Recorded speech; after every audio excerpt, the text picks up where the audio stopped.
the Sidal edition, The New Life, La Vita Nuova, of Dante Alighieri, translated by Dante Gabriel Rossetti.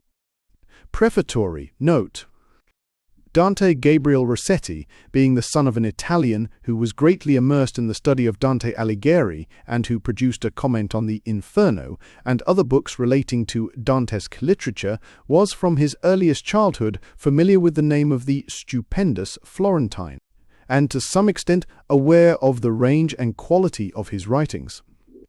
Nevertheless, or perhaps indeed it may have been partly on that very account, he did not, in those opening years, read Dante to any degree worth mentioning. He was well versed in Shakespeare, Walter Scott, Byron, and some other writers, years before he applied himself to Dante. He may have been 14 years of age, or even 15, May 1843, before he took seriously to the author of the Divina Commedia, and with the profoundest admiration and delight, and from the Easy Commedia he proceeded to the lyrical poems and the Easy Vita Nuova. I question whether he ever read, unless in the most cursory way, other and less fascinating writings of Alighieri, such as the Convito and the De Monarchia. From reading, Rossetti went on to translating. He translated at an early age, chiefly between 1845 and 1849, a great number of poems by the Italians contemporary with Dante, or preceding him, and, among other things, he made a version of the whole Vita Nuova, prose and verse. This may possibly have been the first important thing that he translated from the Italian, if not the first, still less was it the last, and it may well be that his rendering of the book was completed within the year 1846, or early in 1847. He did not, of course, leave his version exactly as it had come at first. On the contrary, he took counsel with friends, Alfred Tennyson among the number, toned down crudities and juvenilities, and worked to make the whole thing impressive and artistic.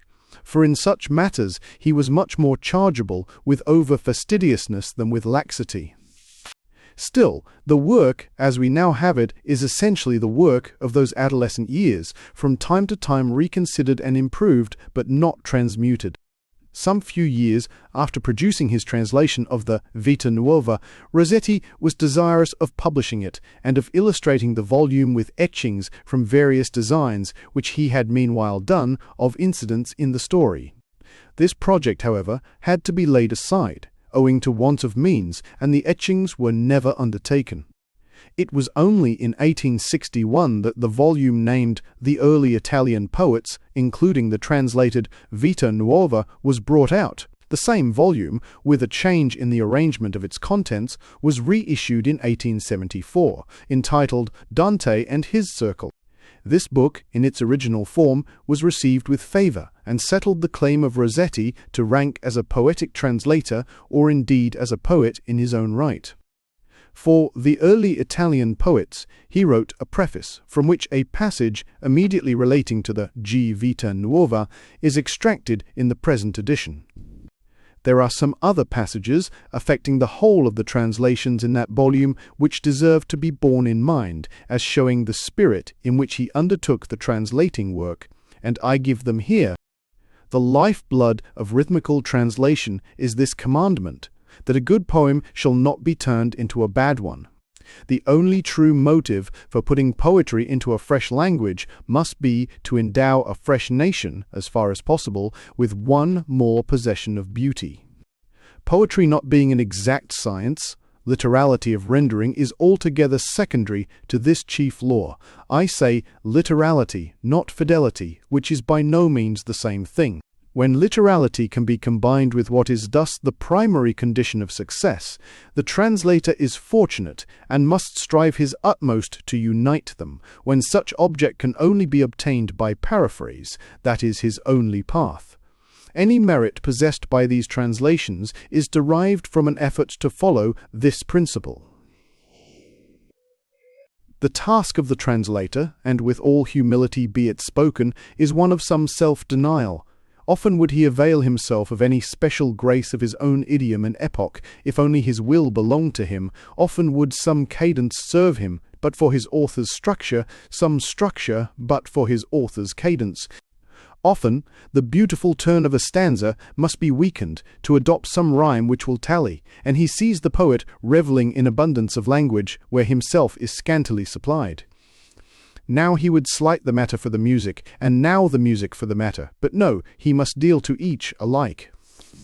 Sometimes, too, a flaw in the work galls him, and he would fain remove it, doing for the poet that which his age denied him, but no, it is not in the bond.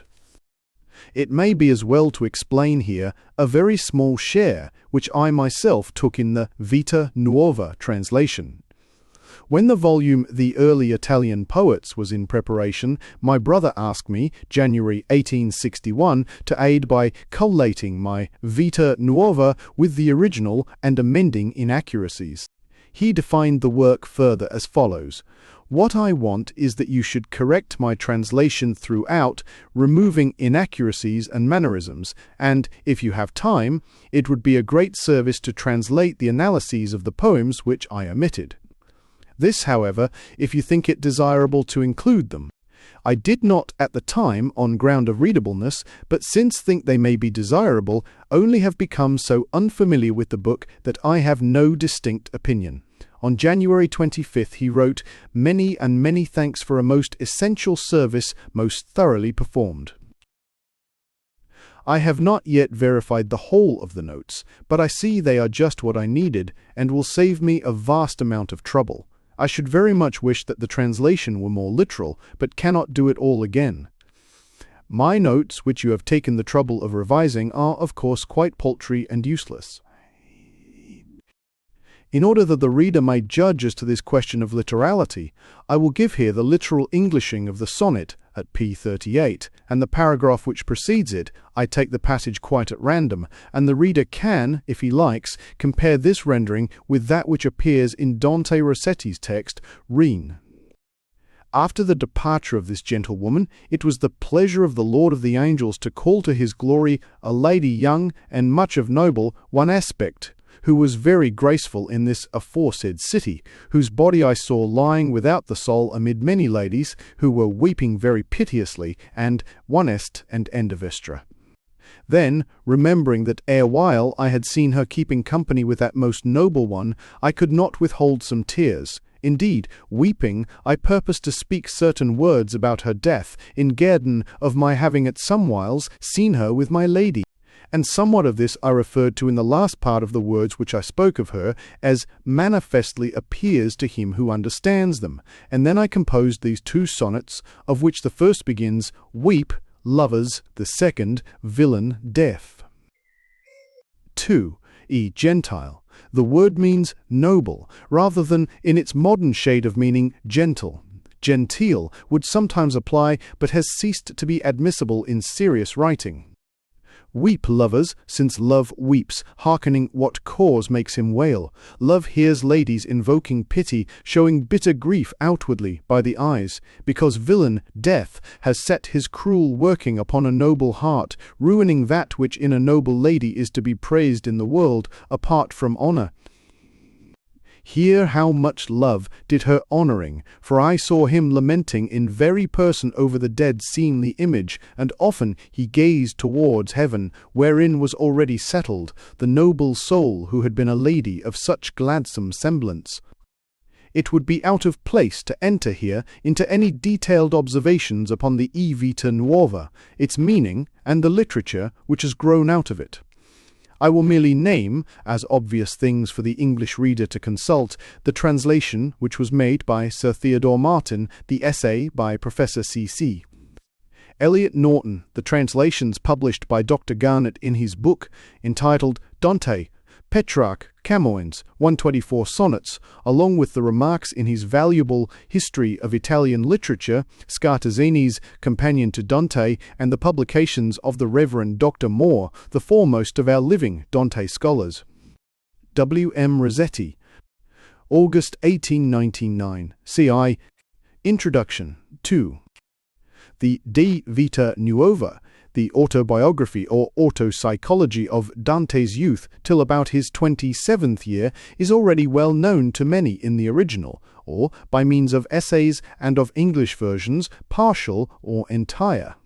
It is therefore, and on all accounts, unnecessary to say much more of the work here than it says for itself. Wedded to its exquisite and intimate beauties are personal peculiarities which excite wonder and conjecture, best replied to in the words which Beatrice herself is made to utter in the I Commedia, questi fu tal nella sua Vita Nuova. All that seemed possible to be done here for the work was to translate it in as free and clear a form as was consistent with fidelity to its meaning, and to ease it, as far as possible, from notes and encumbrances. 2. Purgatorio, CXXX. It may be noted here how necessary a knowledge of the I Vita Nuova is to the full comprehension of the part borne by Beatrice in the I Commedia. Moreover, it is only from the perusal of its earliest and then undivulged self-communings that we can divine the whole bitterness of wrong to such a soul as Dante's, its poignant sense of abandonment, or its deep and jealous refuge in memory. Above all, it is here that we find the first manifestations of that wisdom of obedience, that natural breath of duty, which afterwards, in the Commedia, lifted up a mighty voice for warning and testimony. Throughout the I Vita Nuova, there is a strain like the first falling murmur which reaches the ear in some remote meadow, and prepares us to look upon the sea. Boccaccio, in his Life of Dante, tells us that the great poet, in later life, was ashamed of this work of his youth. Such a statement hardly seems reconcilable with the allusions to it made or implied in the Ex Commedia. But it is true that the De Vita Nuova is a book which only youth could have produced, and which must chiefly remain sacred to the young, to each of whom the figure of Beatrice, less lifelike than lovelike, will seem the friend of his own heart. Nor is this, perhaps, its least praise. To tax its author with effeminacy, on account of the extreme sensitiveness evinced by this narrative of his love, would be manifestly unjust, when we find that, though love alone is the theme of the Vita Nuova, war already ranked among its author's experiences at the period to which it relates. In the year 1289, the one preceding the death of Beatrice, Dante served with the foremost cavalry in the great battle of Campaldino on the 11th of June, when the Florentines defeated the people of Arezzo. In the autumn of the next year, 1290, when for him, by the death of Beatrice, the city, as he says, sat solitary, such refuge as he might find from his grief was sought in action and danger, for we learn from the Eccomedia, not, that he served in the war then waged by Florence upon Pisa, and was present at the surrender of Caprona. He says, using the reminiscence to give life to a description in his great way. I've seen the troops out of Caprona go on terms, affrighted thus, when on the spot. They found themselves with foemen compassed so. Cayley's translation. A word should be said here of the title of Dante's autobiography. The adjective nuovo, or novella, or novella, I should be glad on some accounts to adopt this supposition, as everything is a gain which increases clearness to the modern reader. But on consideration, I think the more mystical interpretation of the words as new lifer, in reference to that revulsion of his being which Dante so minutely describes as having occurred simultaneously with his first sight of Beatrice, appears the primary one, and therefore the most necessary to be given in a translation. The probability may be that both were meant, but this I cannot convey. 433. The 3 I must hazard here, to relieve the first page of my translation from a long note, a suggestion as to the meaning of the most puzzling passage in the whole Vita Nuova. That sentence just at the outset which says, La gloriosa donna della mia mente, la quale fu chiamata da molti. Fu chiamata che si chiamare. The words mean literally, the glorious lady of my mind who was called Beatrice by many who knew not how she was called. This presents the obvious difficulty that the lady's name really was Beatrice, and that Dante throughout uses that name himself. In the text of my version, I have adopted, as a rendering, the one of the various compromises which seem to give the most beauty to the meaning. But it occurs to me that a less irrational escape out of the difficulty than any I have seen suggested may possibly be found by linking this passage with the close of the sonnet at page 104 of the D Vita Nuova, beginning, "I felt a spirit of love begin to stir," in the last line of which sonnet love is made to assert that the name of Beatrice is El Love. Dante appears to have dwelt on this fancy with some pleasure, from what is said in an earlier sonnet, page 39, about love in his proper form, by which Beatrice seems to be meant, bending over a dead lady. And it is in connection with the sonnet where the name of Beatrice is said to be love that Dante, as if to show us that the love he speaks of is only his own emotion, enters into an argument as to love being merely an accident in substance. In other words, amore il cor gentil son une cosa. This conjecture may be pronounced extravagant, but the T Vita Nuova, when examined, proves so full of intricate and fantastic analogies even in the mere arrangement of its parts, much more than appears on any but the closest scrutiny, that it seems admissible to suggest even a whimsical solution of a difficulty which remains unconquered, or to have recourse to the much more welcome means of solution afforded by simple inherent beauty. May not the meaning be merely that any person looking on so noble and lovely a creation, without knowledge of her name, must have spontaneously called her Beatrice, the giver of blessing? This would be analogous by antithesis to the translation I have adopted in my text. Dante Alighieri. The New Life. La Vita Nuova. In that part of the book of my memory before the which is little that can be read, there is a rubric saying, Incipit Vita Nova. Forthire, under such rubric I find written many things, and among them the words which I purpose to copy into this little book, if not all of them, at the least their substance. 4. Here beginneth the new life. 9 times already since my birth had the heaven of light returned to the self-same point almost, as concerns its own revolution, when first the glorious lady of my mind was made manifest to mine eyes, even she who was called Beatrice by many who knew not wherefore. 5. She had already been in this life for so long as that, within her time, the starry heaven had moved towards the eastern quarter 1 of the 12 parts of a degree, so that she appeared to me at the beginning of her 9th year almost, and I saw her almost at the end of my 9th year. Her dress, on that day, was of a most noble colour, a subdued and goodly crimson, girdled and adorned in such sort as best suited with her very tender age. At that moment, I say most truly, that the spirit of life, which hath its dwelling in the secretest chamber of the heart, began to tremble so violently that the least pulses of my body shook therewith, and in trembling it said these words, Exe Deus fortior, me, qui dominabitur, mihi. Dol dobzo access. At that moment the animate spirit, which dwelleth in the lofty chamber whither all the senses carry their perceptions, was filled with wonder, and speaking more especially unto the spirits of the eyes, said these words, Apparut jam beatitudo vestra.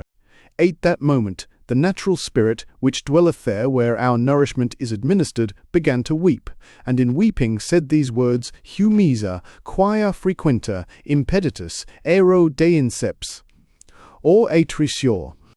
5. In reference to the meaning of the name, she who confers blessing.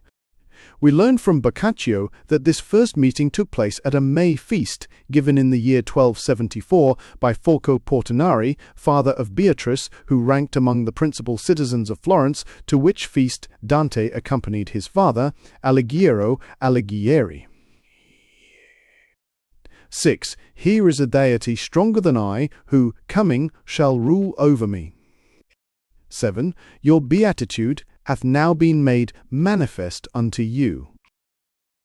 8. Woe is me, for that often I shall be disturbed from this time forth. I say that, from that time forward, love quite governed my soul, which was immediately espoused to him, and with so safe and undisputed a lordship, by virtue of strong imagination, that I had nothing left for it but to do all his bidding continually.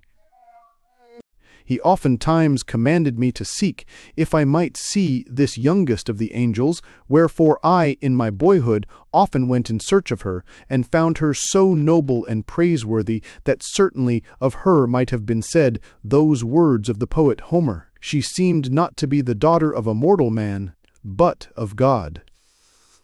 9. And albeit her image, that was with me always, was an exaltation of love to subdue me, it was yet of so perfect a quality that it never allowed me to be overruled by love without the faithful counsel of reason, whensoever such counsel was useful to be heard.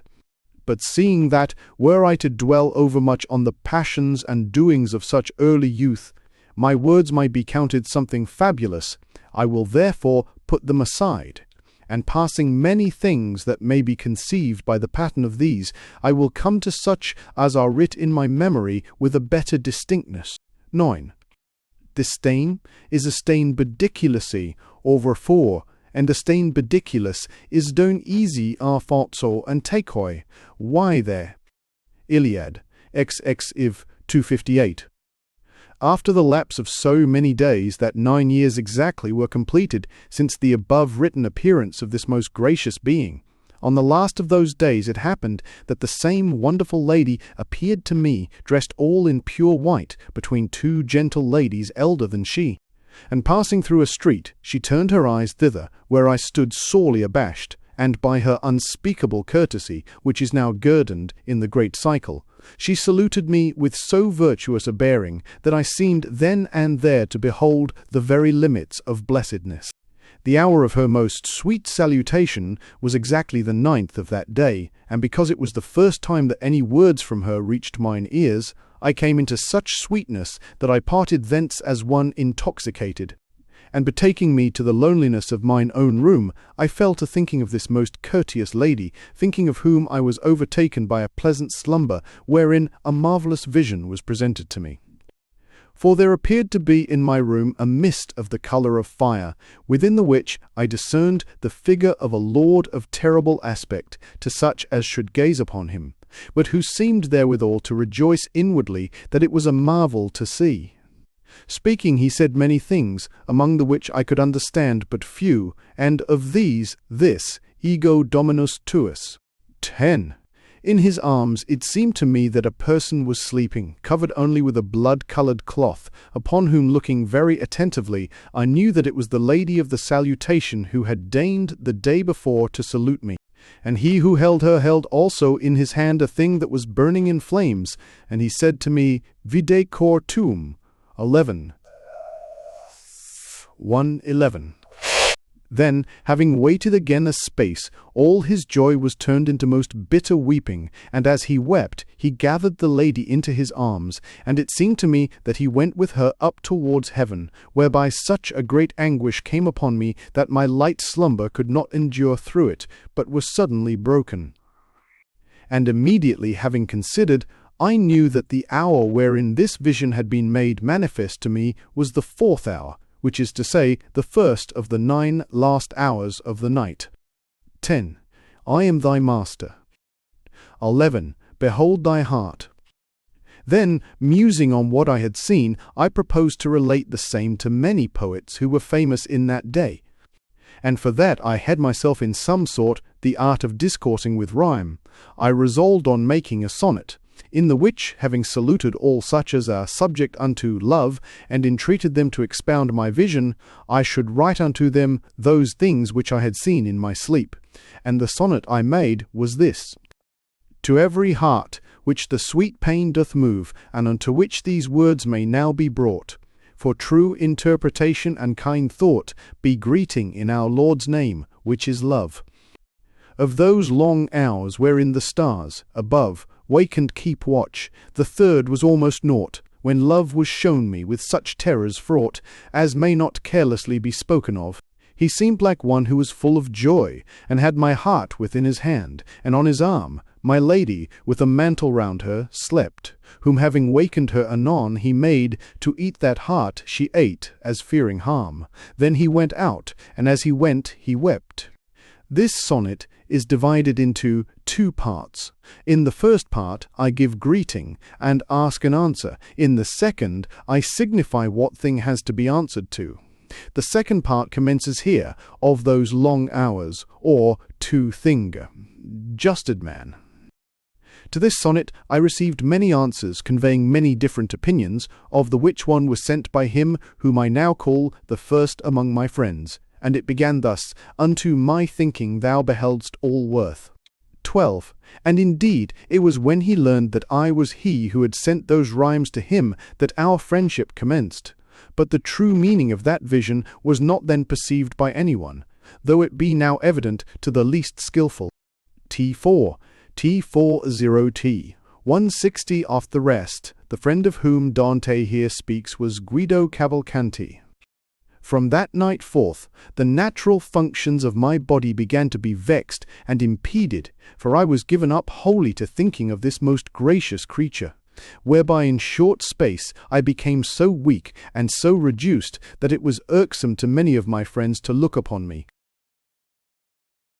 while others, being moved by spite, went about to discover what it was my wish should be concealed. Wherefore I, perceiving the drift of their unkindly questions, by love's will, who directed me according to the counsels of reason, told them how it was. Love himself, who had thus dealt with me, anger. And I said so, because the thing was so plainly to be discerned in my countenance, that there was no longer any means of concealing it. But when they went on to ask, and by whose help hath love done this?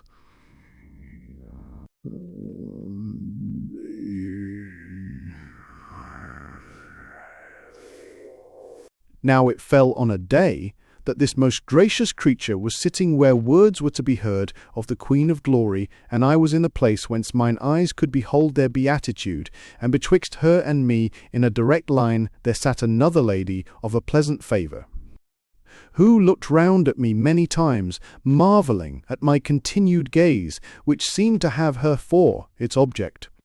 And many perceived that she thus looked, so that departing thence I heard it whispered after me, Look you to what a pass such a lady hath brought him. And in saying this they named her who had been midway between the most gentle Beatrice and mine eyes.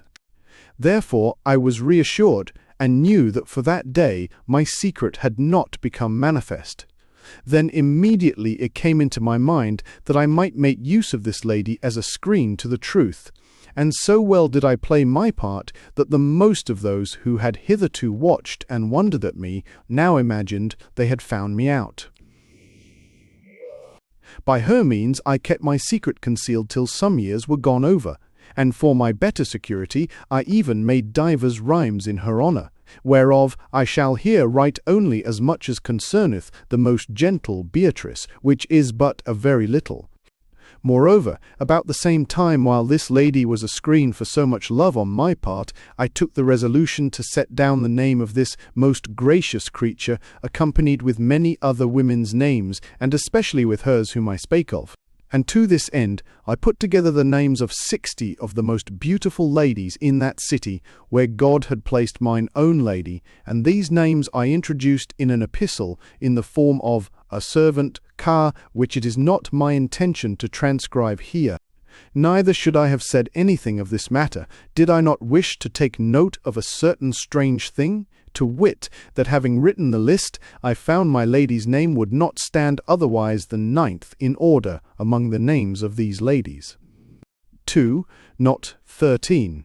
EIFEIF in a church. Now it so chanced with her, by whose means I had thus long time concealed my desire, that it behoved her to leave the city I speak of, and to journey afar, wherefore I, being sorely perplexed at the loss of so excellent a defence, had more trouble than even I could before have supposed.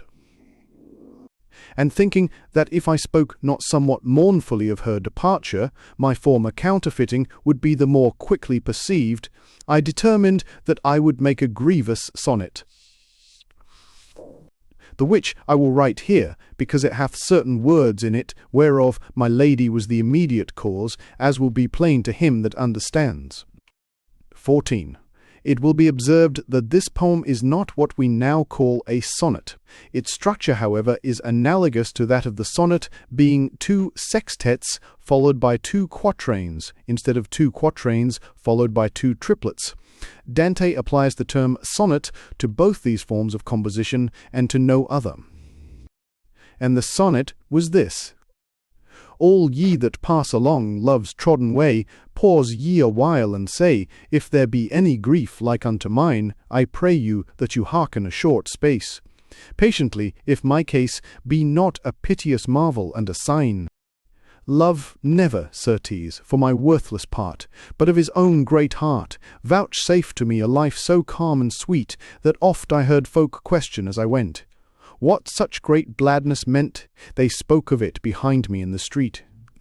But now that fearless bearing is all gone, which with love's hoarded wealth was given me, till I am grown to be so poor that I have dread to think thereon, and thus it is that I, being like as one who is ashamed and hides his poverty, without seem full of glee, and let my heart within travail and moan.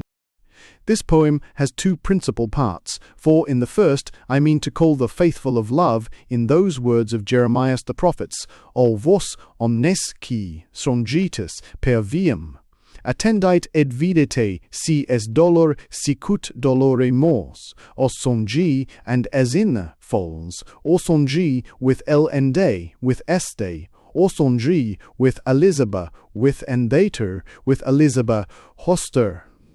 In the second, I tell where love had placed me, with a meaning other than that which the last part of the poem shows, and I say what I have lost.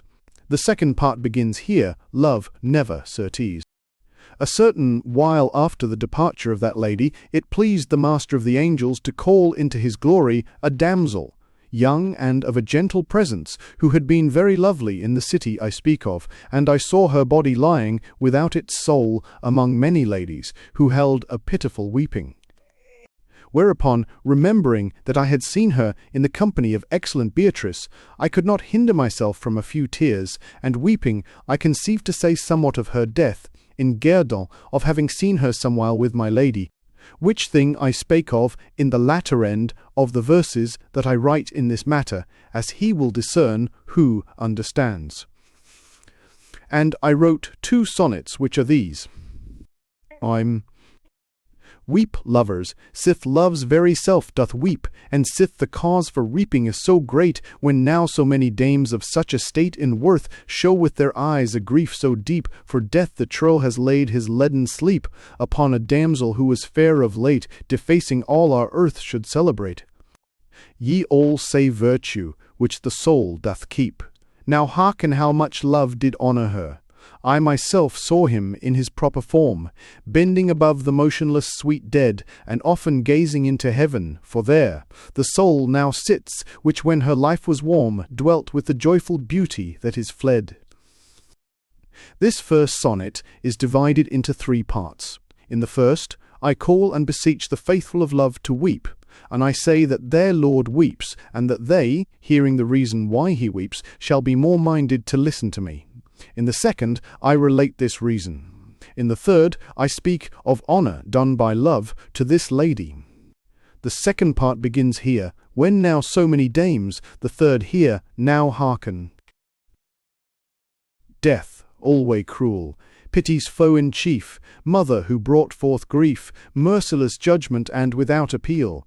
Since thou alone hast made my heart to feel this sadness and unweal, my tongue upbraideth thee without relief. And now, for I must rid thy name of ruth, behoves me speak the truth, touching thy cruelty and wickedness, not that they be not known, but ne'ertheless I would give hate more stress, with them that feed on love in very sooth. Out of this world thou hast driven courtesy and virtue, dearly prized in womanhood, and out of youth's gay mood. The lovely lightness is quite gone through thee. whom now I mourn, no man shall learn from me, save by the measure of these praises given. Whoso deserves not heaven may never hope to have her company. 15. The commentators assert that the last two lines here do not allude to the dead lady, but to Beatrice. This would make the poem very clumsy in construction, yet there must be some covert allusion to Beatrice, as Dante himself intimates. The only form in which I can trace it consists in the implied assertion that such person as had enjoyed the dead lady's society was worthy of heaven, and that person was Beatrice. Or indeed the allusion to Beatrice might be in the first poem, where he says that lovey in forma vera, that is, Beatrice, mourned over the corpse, as he afterwards says of Beatrice, aquella ha nome amore. Most probably, both allusions are intended. This poem is divided into 4 parts. In the first, I address death by certain proper names of hers. In the second, speaking to her, I tell the reason why I am moved to denounce her. In the third, I rail against her. In the fourth, I turn to speak to a person undefined, although defined in my own conception. The second part commences here, since thou alone. The third here, and now, for I must. The fourth here, whoso deserves not. Is, well, 8-1 mun. Some days after the death of this lady, I had occasion to leave the city I speak of, and to go thitherwards where she abode who had formerly been my protection, albeit the end of my journey reached not altogether so far. And notwithstanding that I was visibly in the company of many, the journey was so irksome that I had scarcely sighing enough to ease my heart's heaviness, seeing that as I went I left my beatitude behind me. Wherefore it came to pass that he who ruled me by virtue of my most gentle lady was made visible to my mind, in the light habit of a traveller, coarsely fashioned. He appeared to me troubled, and looked always on the ground, saving only that sometimes his eyes were turned towards a river which was clear and rapid, and which flowed along the path I was taking. And then I thought that love called me and said to me these words, I come from that lady who was so long thy surety, for the matter of whose return I know that it may not be. Wherefore I have taken that heart, which I made thee leave with her, and do bear it unto another lady, who, as she was, shall be thy surety. And when he named her, I knew her well. And of these words I have spoken. If thou should speak any again, let it be in such sort as that none shall perceive thereby that thy love was feigned for her, which thou must now feign for another. And when he had spoken thus, all my imagining was gone suddenly, for it seemed to me that love became a part of myself, so that, changed as it were in mine aspect, I rode on full of thought the whole of that day, and with heavy sighing. And the day being over, I wrote this sonnet. A day agone, as I rode sullenly upon a certain path that liked me not, I met love midway, while the air was hot, clothed lightly as a wayfarer might be. And for the cheer he showed, he seemed to me as one who hath lost lordship he had got, advancing towards me full of sorrowful thought, bowing his forehead so that none should see. Then as I went, he called me by my name, saying, I journey since the morn was dim, thence where I made thy heart to be, which now I needs must bear unto another dame. Wherewith so much passed into me of him that he was gone, and I discerned not how. This sonnet has 3 parts. In the first part, I tell how I met love, and of his aspect. In the second, I tell what he said to me, although not in full, through the fear I had of discovering my secret. In the third, I say how he disappeared. The second part commences here, then as I went, the third here, wherewith so much. On my return, I set myself to seek out that lady whom my master had named to me while I journeyed sighing.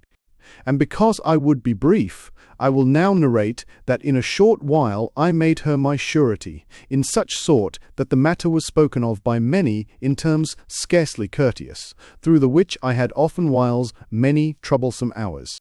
And by this it happened to wit, by this false and evil rumour which seemed to misfeign me of vice, that she who was the destroyer of all evil and the queen of all good, coming where I was, denied me her most sweet salutation, in the which alone was my blessedness. And here it is fitting for me to depart a little from this present matter, that it may be rightly understood of what surpassing virtue her salutation was to me. To the which end I say that when she appeared in any place, it seemed to me, by the hope of her excellent salutation, that there was no man mine enemy any longer, if you are, and such warmth of charity came upon me, that most certainly in that moment I would have pardoned whosoever had done me an injury, and if one should then have questioned me concerning any matter, I could only have said unto him, Love, with a countenance closed in humbleness. And what time she made ready to salute me, the spirit of love, destroying all other perceptions, thrust forth the feeble spirits of my eyes, saying, Do homage unto your mistress, and putting itself in their place to obey, so that he who would might then have beheld love, beholding the lids of mine eyes shake. And when this most gentle lady gave her salutation, love, so far from being a medium beclouding mine intolerable beatitude, then bred in me such an overpowering sweetness that my body, being all subjected thereto, remained many times helpless and passive. Whereby it is made manifest that in her salutation alone was there any beatitude for me, which then very often went beyond my endurance. And now, resuming my discourse, I will go on to relate that when, for the first time, this beatitude was denied me, I became possessed with such grief that, parting myself from others, I went into a lonely place to bathe the ground with most bitter tears. And when, by this heat of weeping, I was somewhat relieved, I betook myself to my chamber, where I could lament unheard. And there, having prayed to the Lady of all mercies, and having said also, O love, aid thou thy servant, I went suddenly asleep, like a beaten sobbing child. And in my sleep, towards the middle of it, I seemed to see in the room, seated at my side, a youth in very white raiment, who kept his eyes fixed on me in deep thought. And when he had gazed some time, I thought that he sighed, and called to me in these words, Off fili mi, tempus es ut. Praeter mi tantu simulata nostra. Tent. 6. And thereupon I seemed to know him, for the voice was the same, wherewith he had spoken at other times in my sleep. Then looking at him, I perceived that he was weeping piteously, and that he seemed to be waiting for me to speak. Wherefore, taking heart, I began thus, Why weepest thou, master of all honour? And he made answer to me, Ego tanquam centrum circuli, cui simili modo se habent circumferentia partes, tu artem non sic. 15 Dean. And thinking upon his words, they seemed to me obscure, so that, again compelling myself unto speech, I asked of him, What thing is this, master, that thou hast spoken thus darkly? To the which he made answer in the vulgar tongue, Demand no more than may be useful to thee.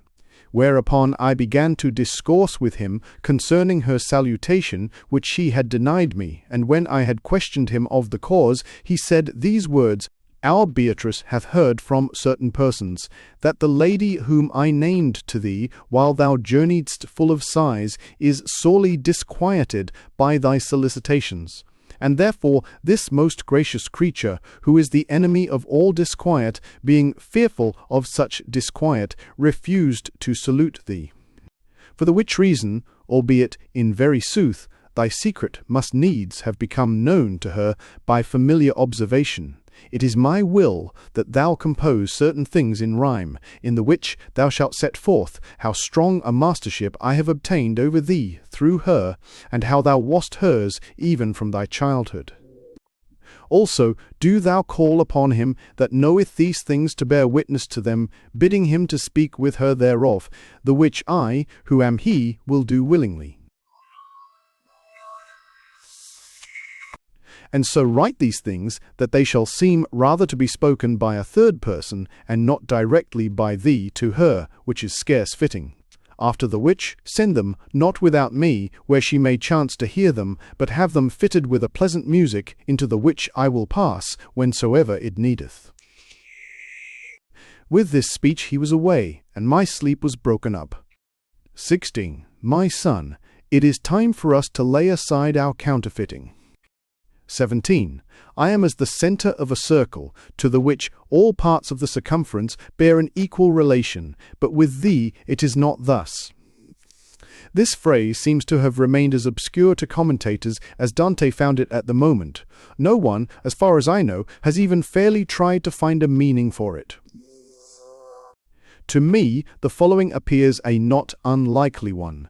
Love is weeping on Dante's account, and not on his own. He says, I am the centre of a circle, amor che muove il sol e l'altre stelle. Therefore all lovable objects, whether in heaven or earth, or any part of the circle's circumference, are equally near to me. Not so thou, who wilt one day lose Beatrice when she goes to heaven. The phrase would thus contain an intimation of the death of Beatrice, accounting for Dante being next told not to inquire the meaning of the speech, demand no more than may be useful to thee. Whereupon, remembering me, I knew that I had beheld this vision during the 9th hour of the day, and I resolved that I would make a ditty before I left my chamber, according to the words my master had spoken.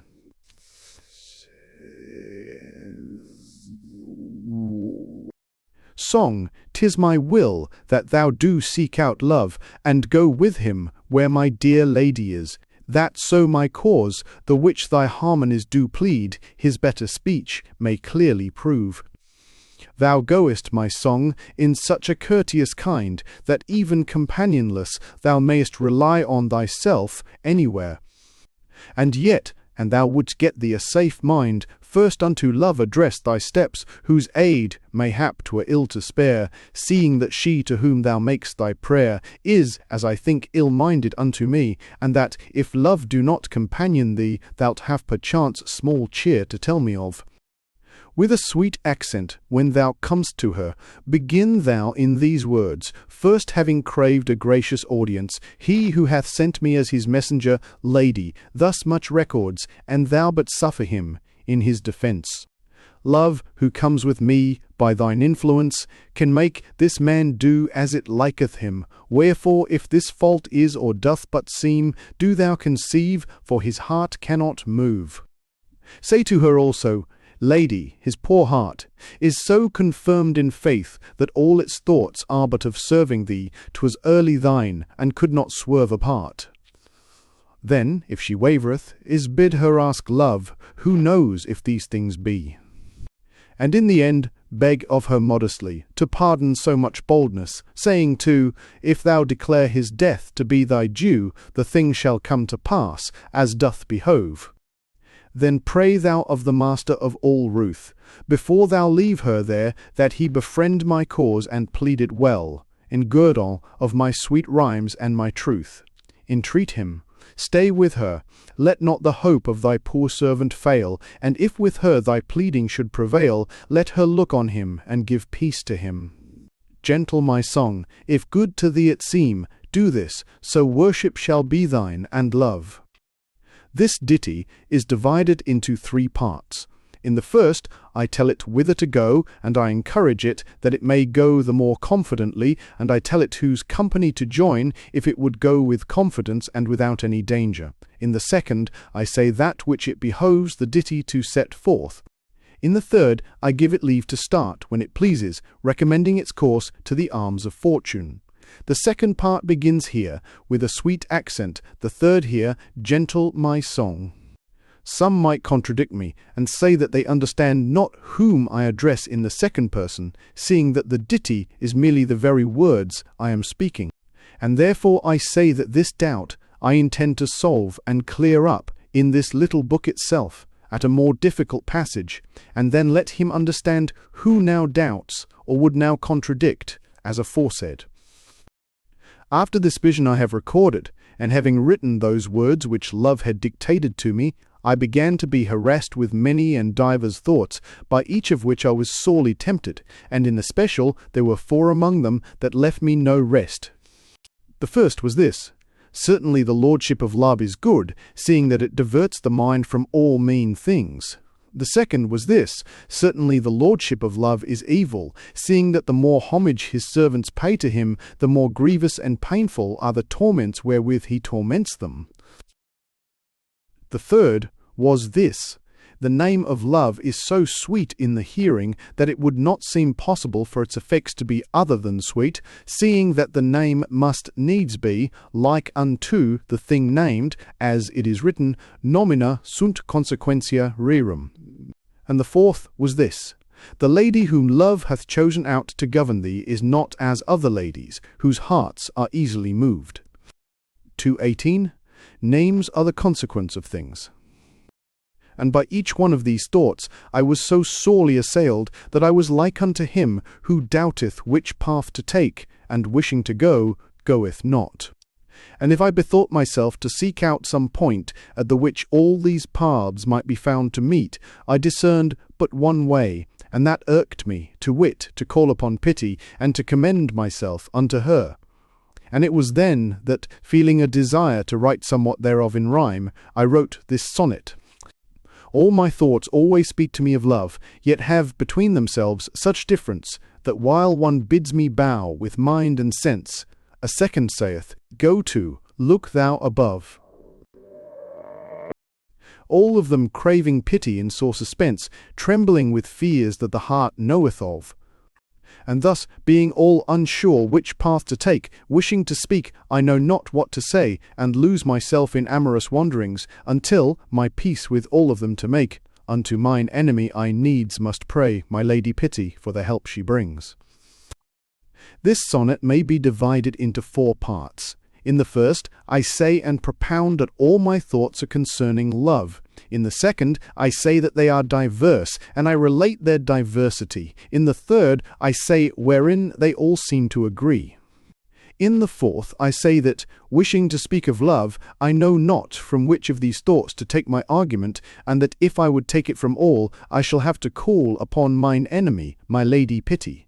Lady, I say as in a scornful mode of speech.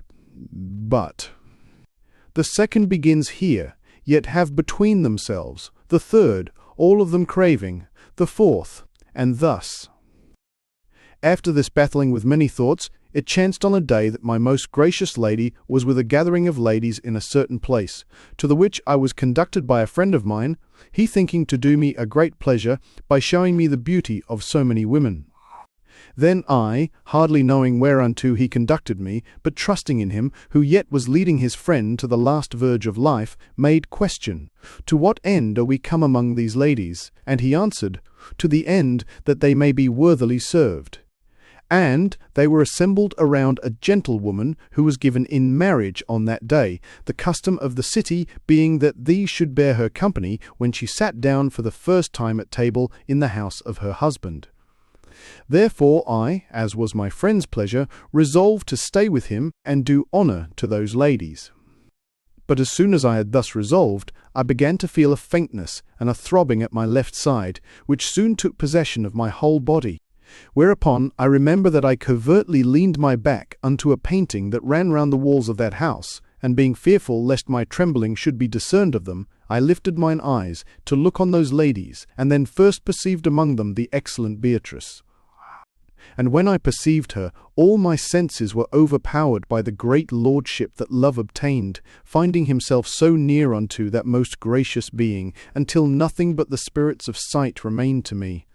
And even these remained driven out of their own instruments, because love entered in that honoured place of theirs, that so he might the better behold her.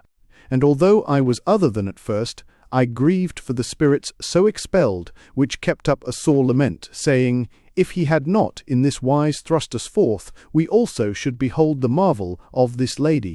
By this many of her friends, having discerned my confusion, began to wonder, and together with herself kept whispering of me and mocking me.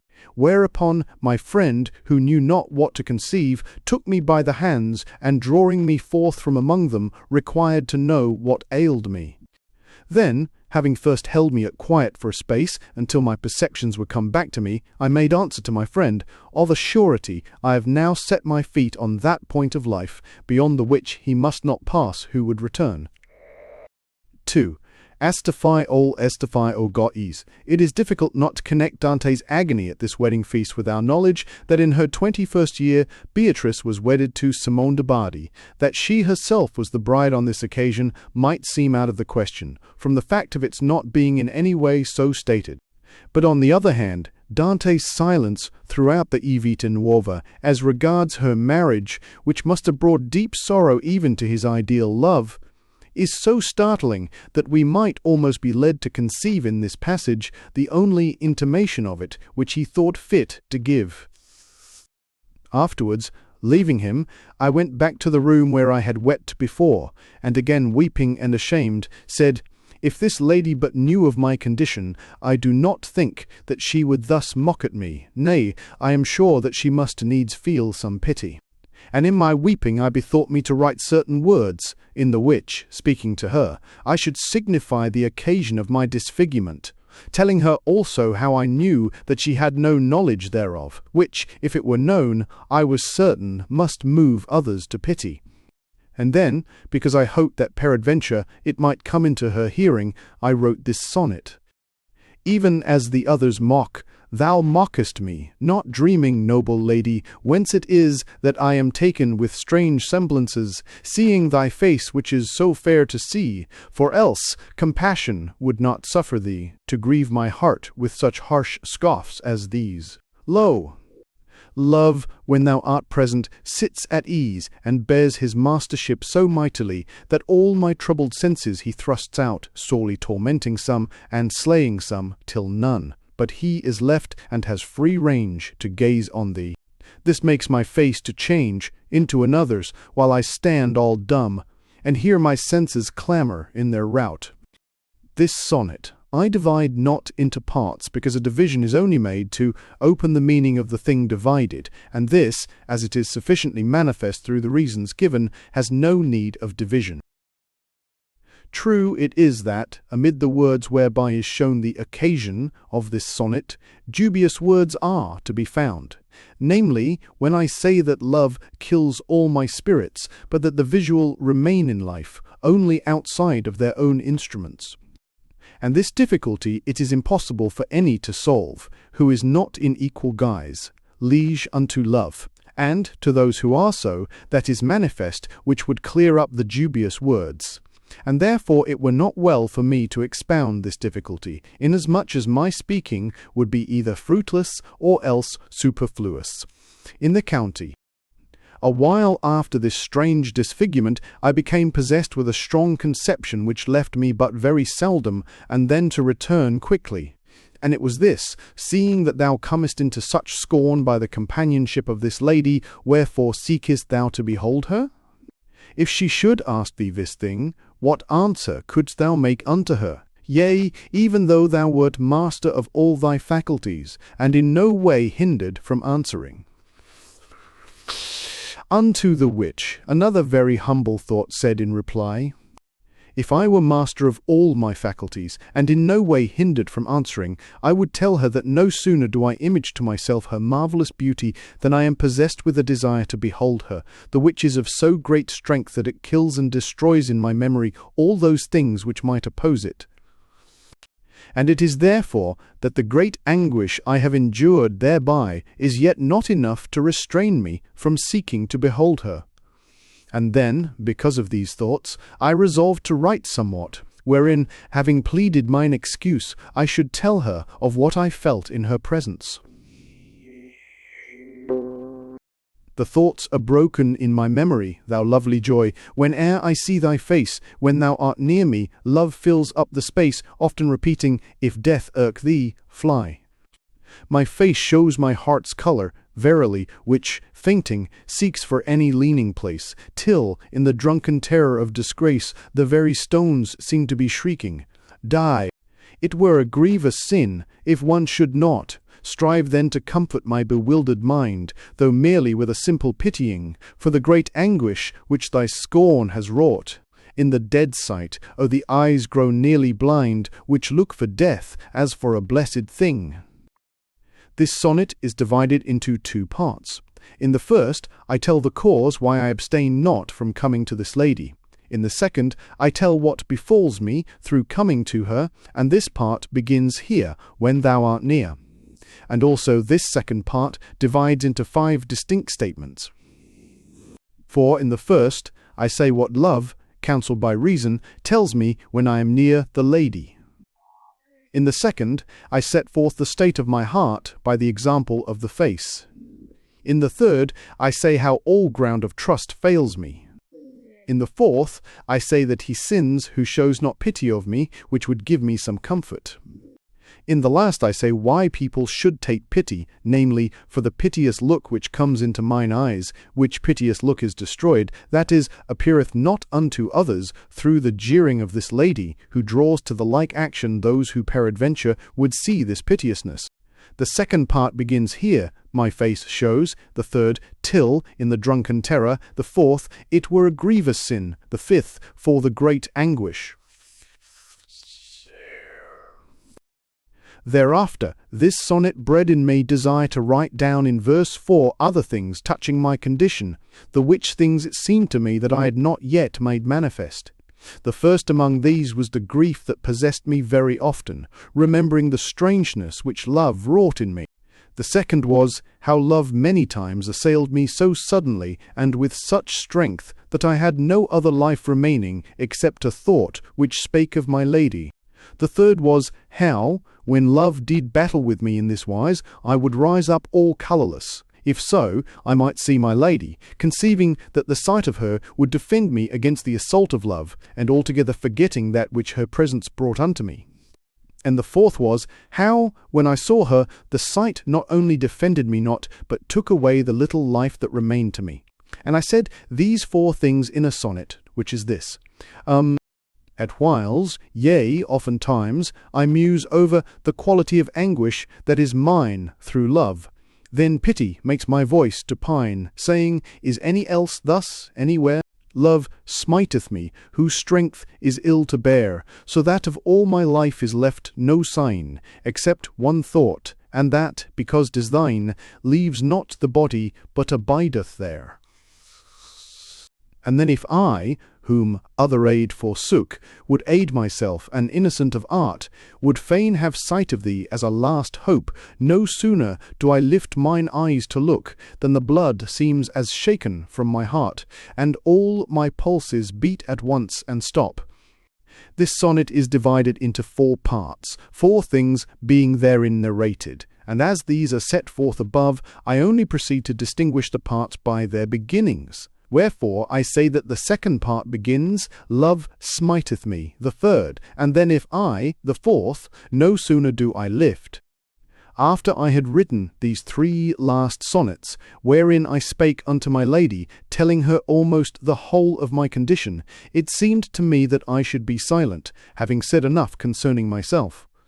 But albeit I spake not to her again, yet it behoved me afterward to write of another matter more noble than the foregoing.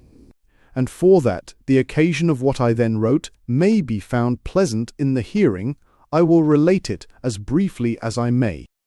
Through the sore change in mine aspect, the secret of my heart was now understood of many. Which thing being thus, there came a day when certain ladies to whom it was well known, they having been with me at divers times in my trouble, were met together for the pleasure of gentle company. And as I was going that way by chance, but I think rather by the will of fortune, I heard one of them call unto me, and she that called was a lady of very sweet speech. And when I had come close up with them, and perceived that they had not among them mine excellent lady, I was reassured, and saluted them, asking of their pleasure. The ladies were many, divers of whom were laughing one to another, while divers gazed at me as though I should speak anon. But when I still spake not, one of them, who before had been talking with another, addressed me by my name, saying, To what end lovest thou this lady, seeing that thou canst not support her presence?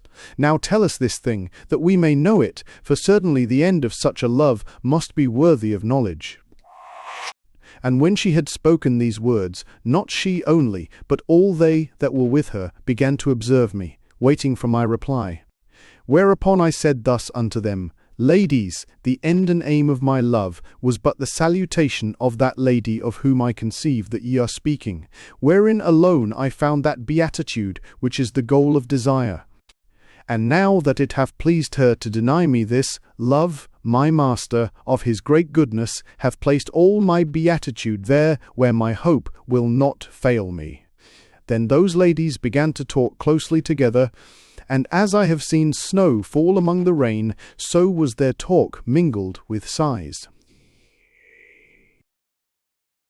But after a little, that lady who had been the first to address me again in these words, We pray thee that thou wilt tell us wherein abideth this thy beatitude.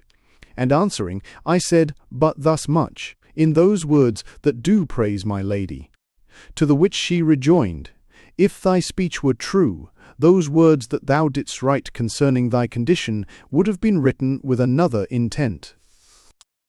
Then I, being almost put to shame because of her answer, went out from among them, and as I walked, I said within myself, Seeing that there is so much beatitude in those words which do praise my lady, wherefore hath my speech of her been different? And then I resolved that thenceforward I would choose for the theme of my writings only the praise of this most gracious being. But when I have thought exceedingly, it seemed to me that I had taken to myself a theme which was much too lofty, so that I dared not begin, and I remained during several days in the desire of speaking and the fear of beginning. After which it happened, as I passed one day along a path which lay beside a stream of very clear water, that there came upon me a great desire to say somewhat in rhyme, but when I began thinking how I should say it, methought that to speak of her were unseemly, unless I spoke to other ladies in the second person. Which is to say, not to any other ladies, but only to such as are so called because they are gentle, let alone for mere womanhood. Whereupon I declare that my tongue spake as though by its own impulse, and said, Ladies that have intelligence in love. These words I laid up in my mind with great gladness, conceiving to take them as my commencement. Wherefore, having returned to the city I spake of, and considered thereof during certain days, I began a poem with this beginning, constructed in the mode which will be seen below in its division. Ladies that have intelligence in love, of mine own lady I would speak with you, not that I hope to count her praises through, but telling what I may, to ease my mind. And I declare that when I speak thereof, love sheds such perfect sweetness over me, that if my courage failed not, certainly to him my listeners must be all resigned. Wherefore I will not speak in such large kind, that mine own speech should foil me, which were base, but only will discourse of her high grace. In these poor words, the best that I can find, with you alone, dear dames and damosels, 'twere ill to speak thereof with any else. An angel of his blessed knowledge saith to God, Lord, in the world that thou hast made, a miracle in action is displayed, by reason of a soul whose splendours fare even hither, and since heaven requireth naught, saving her, for her, it prayeth thee, thy saints, crying aloud continually. Yet pity still defends our earthly share. In that sweet soul, God answering thus the prayer, My well-beloved, suffer that in peace your hope remain, while so my pleasure is, there where one dwells who dreads the loss of her, and who in hell unto the doomed shall say, I have looked on that for which God's chosen prey. My lady is desired in the high heaven, wherefore it now behoveth me to tell, saying, Let any maid that would be well esteemed keep with her, for as she goes by, into foul hearts, a deathly chill is driven by love, that makes ill thought to perish there. While any who endures to gaze on her must either be ennobled, or else die.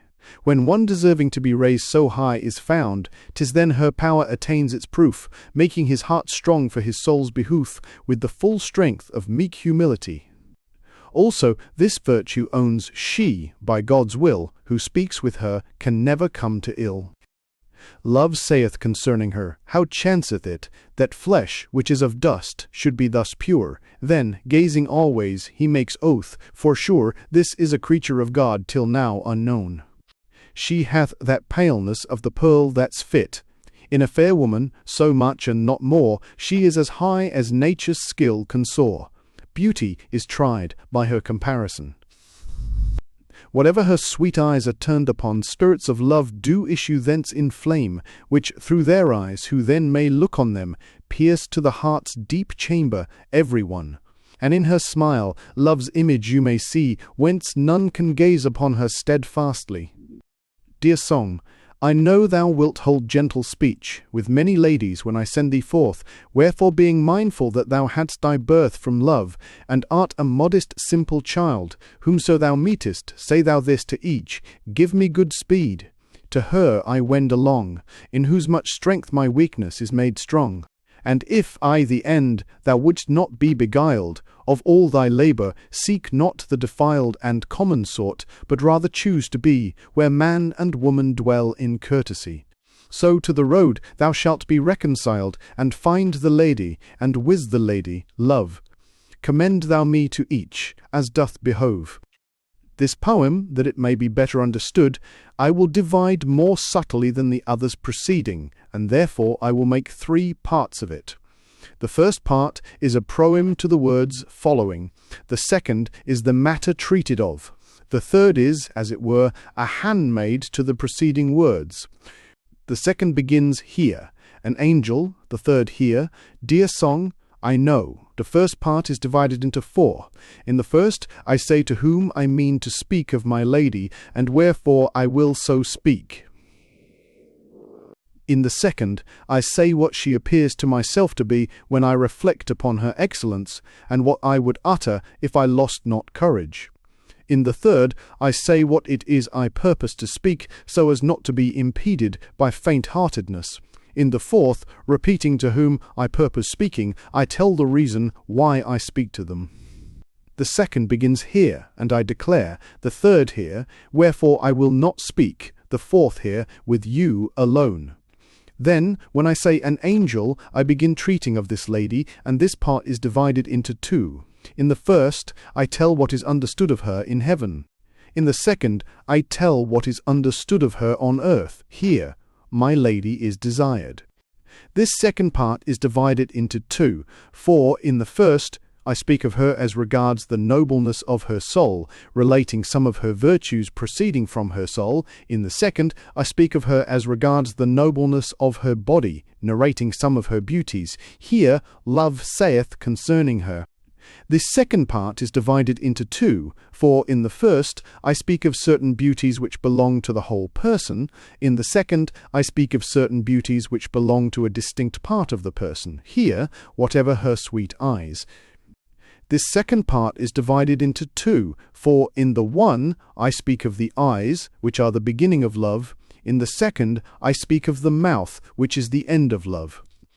And that every vicious thought may be discarded herefrom, let the reader remember that it is above written that the greeting of this lady, which was an act of her mouth, was the goal of my desires, while I could receive it.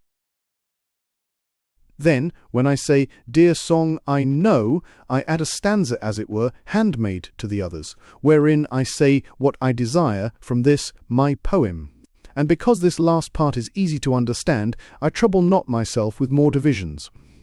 I say, indeed, that the further to open the meaning of this poem, more minute divisions ought to be used, but nevertheless he who is not of wit enough to understand it by these which have been already made is welcome to leave it alone.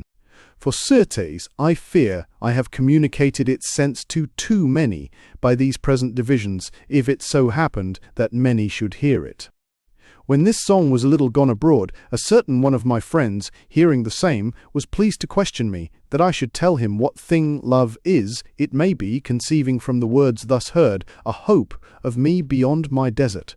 Wherefore I, thinking that after such discourse it were well to say somewhat of the nature of love, and also, in accordance with my friend's desire, proposed to myself to write certain words in the which I should treat of this argument.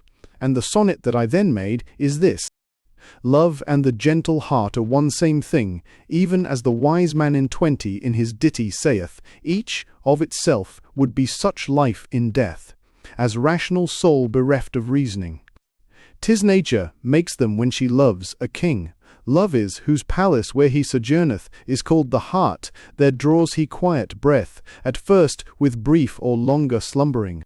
Then beauty seen in virtuous womankind will make the eyes desire, and through the heart send the desiring of the eyes again, where often it abides so long enshrined that love at length out of his sleep will start. And women feel the same for worthy men. 20. Guido Guinicelli in the Canzoni, which begins, "Within the gentle heart, love shelters him." This sonnet is divided into two parts. In the first, I speak of him according to his power. In the second, I speak of him according as his power translates itself into act. The second part begins here. Then beauty seen.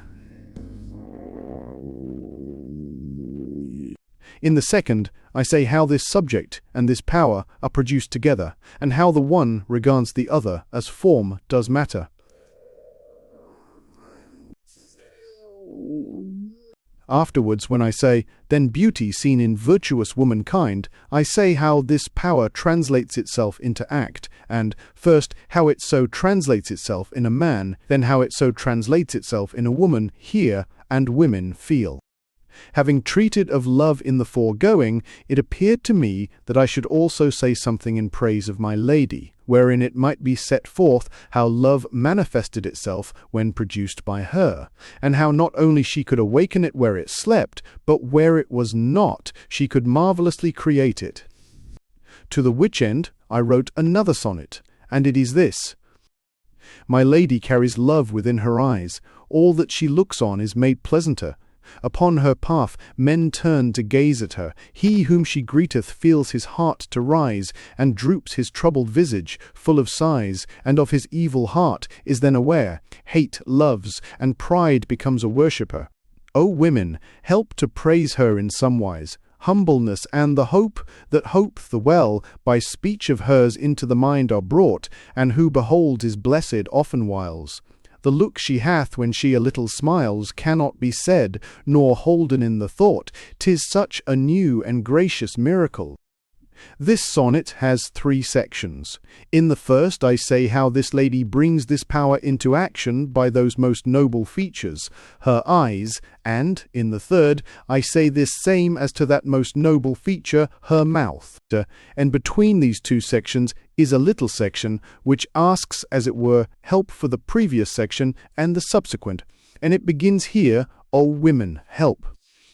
The third begins here, humbleness.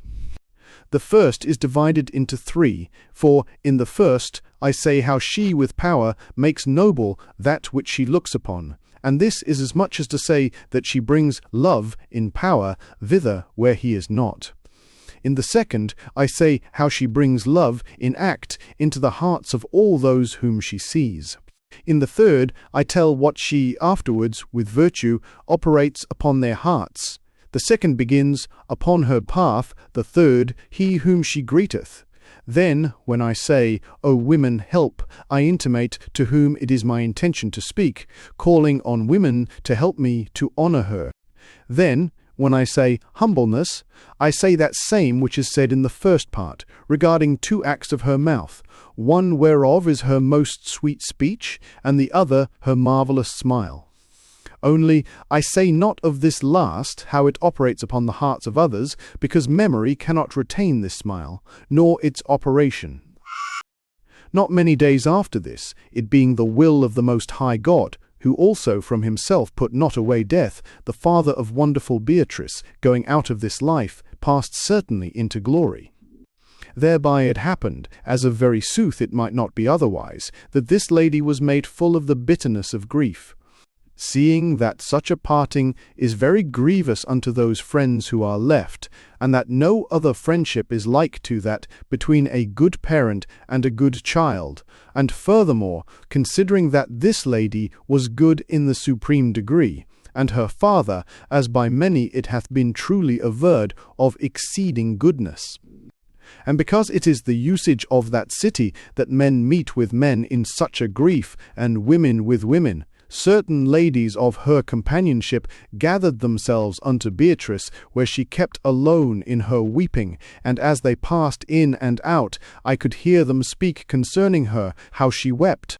At length 2 of them went by me, who said, Certainly she grieveth in such sort that one might die for pity, beholding her.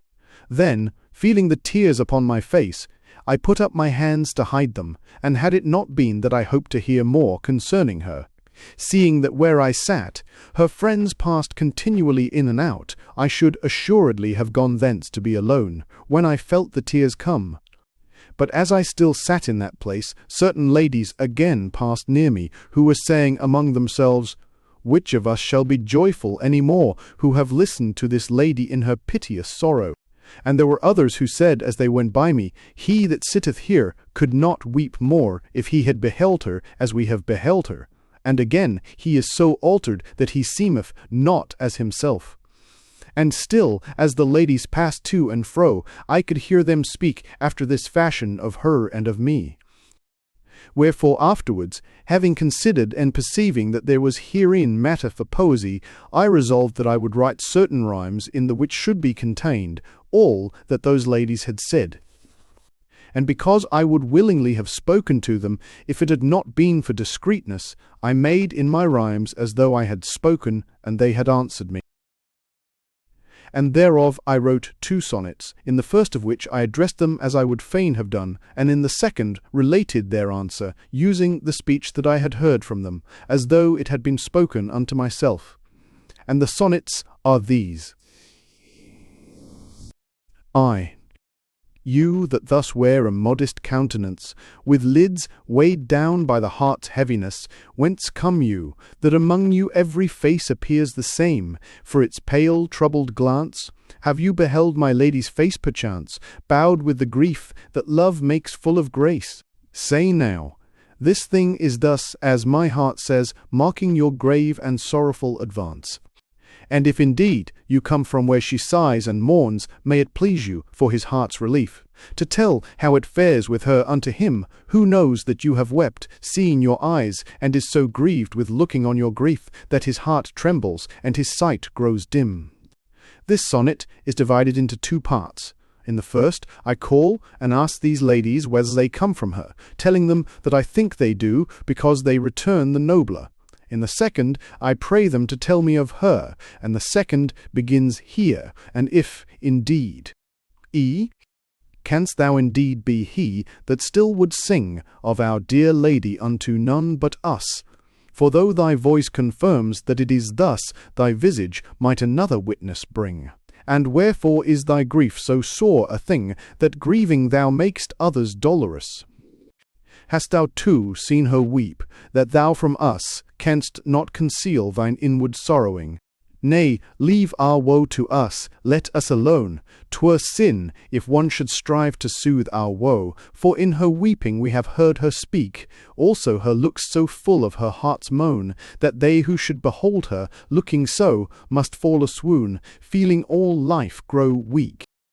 This sonnet has 4 parts, as the ladies in whose person I reply had 4 forms of answer, and, because these are sufficiently shown above, I stay not to explain the purport of the parts, and therefore I only discriminate them. The second begins here, and wherefore is thy grief? The third here, nay, leave our woe. The fourth, also her look. A few days after this, my body became afflicted with a painful infirmity, whereby I suffered bitter anguish for many days, which at last brought me unto such weakness that I could no longer move. And I remember that on the 9th day, being overcome with intolerable pain, a thought came into my mind concerning my lady, but when it had a little nourished this thought, my mind returned to its brooding over mine enfeebled body. And then perceiving how frail a thing life is, even though health keep with it, the matter seemed to me so pitiful that I could not choose but weep, and weeping I said within myself, Certainly it must some time come to pass that the very gentle Beatrice will die. Then, feeling bewildered, I closed mine eyes, and my brain began to be in travail as the brain of one frantic, and to have such imaginations as here follow. And at the first it seemed to me that I saw certain faces of women with their hair loosened, which called out to me, "Thou shalt surely die." After the which, other terrible and unknown appearances said unto me, "Thou art dead." At length, as my fantasy held on in its wanderings, I came to be I knew not where, and to behold a throng of dishevelled ladies, wonderfully sad, who kept going hither and thither, weeping. Then the sun went out, so that the stars showed themselves, and they were of such a colour that I knew they must be weeping, and it seemed to me that the birds fell dead out of the sky, and that there were great earthquakes. With that, while I wondered in my trance, and was filled with a grievous fear, I conceived that a certain friend came unto me and said, "Hast thou not heard? She that was thine excellent lady hath been taken out of life." Then I began to weep very piteously, and not only in mine imagination, but with mine eyes, which were wet with tears. And I seemed to look towards heaven, and to behold a multitude of angels, who were returning upwards, having before them an exceedingly white cloud. And these angels were singing together gloriously, and the words of their song were these: Hosanna in excelsis. Then my heart that was so full of love said unto me, It is true that Our Lady lieth dead. And it seemed to me that I went to look upon the body wherein that blessed and most noble spirit had had its abiding place. And so strong was this idle imagining that it made me to behold my lady in death, whose head certain ladies seemed to be covering with a white veil, and who was so humble of her aspect that it was as though she had said, I have attained to look on the beginning of peace. And therewithal I came unto such humility by the sight of her, that I cried out upon death, saying, Now come unto me, and be not bitter against me any longer. Surely, there where thou hast been, thou hast learned gentleness. Wherefore come now unto me, who do greatly desire thee. Seest thou not that I wear thy colour already? And when I had seen all those offices performed that are fitting to be done unto the dead, it seemed to me that I went back unto mine own chamber, and looked up towards heaven. And so strong was my fantasy, that I wept again in very truth, and said with my true voice, O excellent soul, how blessed is he that now looketh upon thee. And as I said these words, with a painful anguish of sobbing and another prayer unto death, a young and gentle lady, who had been standing beside me where I lay, conceiving that I wept and cried out because of the pain of mine infirmity, was taken with trembling and began to shed tears. Whereby other ladies, who were about the room, becoming aware of my discomfort, by reason of the moan that she made, who indeed was of my very near kindred, led her away from where I was, and then set themselves to awaken me, thinking that I dreamed, and saying, Sleep no longer, and be not disquieted. Then, by their words, this strong imagination was brought suddenly to an end, at the moment that I was about to say, O Beatrice, peace be with thee. And already I had said, O Beatrice, when being aroused, I opened mine eyes, and knew that it had been a deception. But albeit I had indeed uttered her name, yet my voice was so broken with sobs that it was not understood by these ladies, so that in spite of the sore shame that I felt, I turned towards them by love's counselling. And when they beheld me, they began to say, He seemeth as one dead, and to whisper among themselves, Let us strive, if we may not comfort him. Whereupon they spake to me many soothing words, and questioned me moreover, touching the cause of my fear. Then I, being somewhat reassured, and having perceived that it was a mere fantasy, said unto them, This thing it was that made me afeard, and told them of all that I had seen, from the beginning even unto the end, but without once speaking the name of my lady. Also, after I had recovered from my sickness, I bethought me to write these things in rhyme, deeming it a lovely thing to be known. Whereof I wrote this poem. A very pitiful lady, very young, exceeding rich in human sympathies, stood by, what time I clamoured upon death, and at the wild words wandering on my tongue, and at the piteous look within mine eyes, she was affrighted that sobs choked her breath.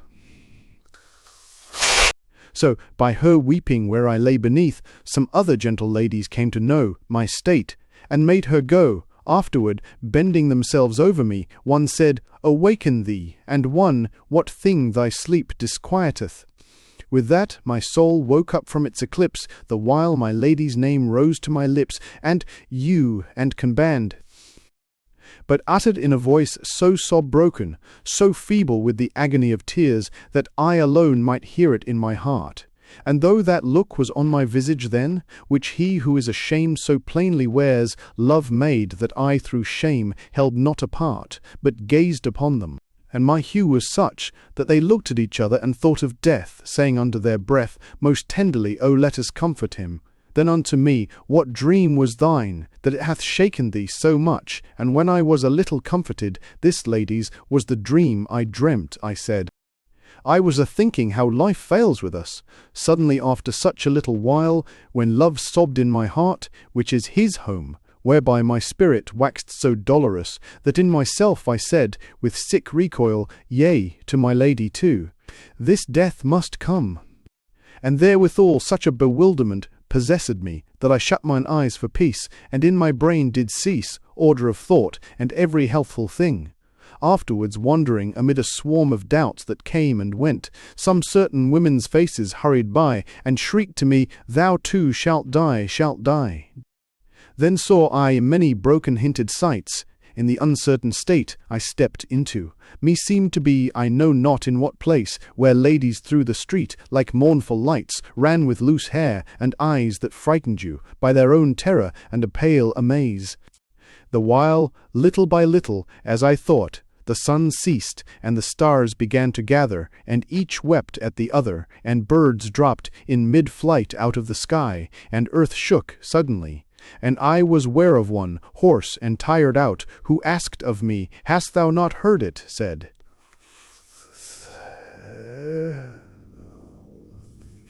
Then lifting up mine eyes, as the tears came, I saw the angels, like a rain of manna, in a long flight flying back heavenward, having a little cloud in front of them, after the which they went and said, Hosanna, and if they had said more, you should have heard. Then love said, Now shall all things be made clear, come and behold our lady where she lies. These wildering fantasies then carried me to see my lady dead. Even as I there was led, her ladies with a veil were covering her, and with her was such very humbleness that she appeared to say, I am at peace. And I became so humble in my grief, seeing in her such deep humility, that I said, Death, I hold thee passing good, henceforth, and a most gentle sweet relief, since my dear love has chosen to dwell with thee. Pity, not hate, is thine, well understood. Lo, I do so desire to see thy face, that I am like as one who nears the tomb. My soul entreats thee, come. Then I departed, having made my moan, and when I was alone I said, and cast my eyes to the high place, Blessed is he, fair soul, who meets thy glance.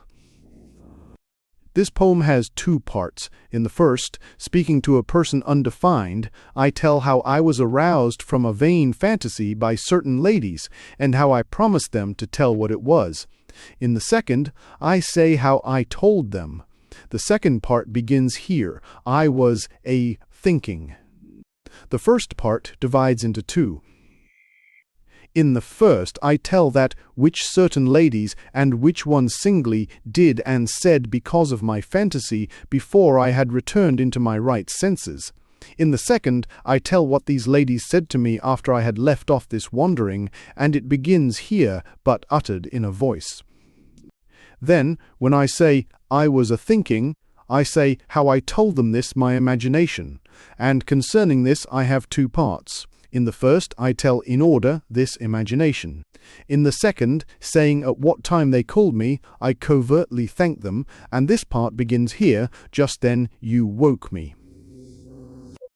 After this empty imagining, it happened on a day, as I sat thoughtful, that I was taken with such a strong trembling at the heart, that it could not have been otherwise in the presence of my lady. Whereupon I perceived that there was an appearance of love beside me, and I seemed to see him coming from my lady, and he said, not aloud, but within my heart, Now take heed that thou bless the day when I entered into thee, for it is fitting that thou shouldst do so. And with that my heart was so full of gladness that I could hardly believe it to be of very truth, mine own heart and not another. A short while after these words, which my heart spoke to me with the tongue of love, I saw coming towards me a certain lady who was very famous for her beauty, and of whom that friend, whom I have already called the first among my friends, had long been enamoured.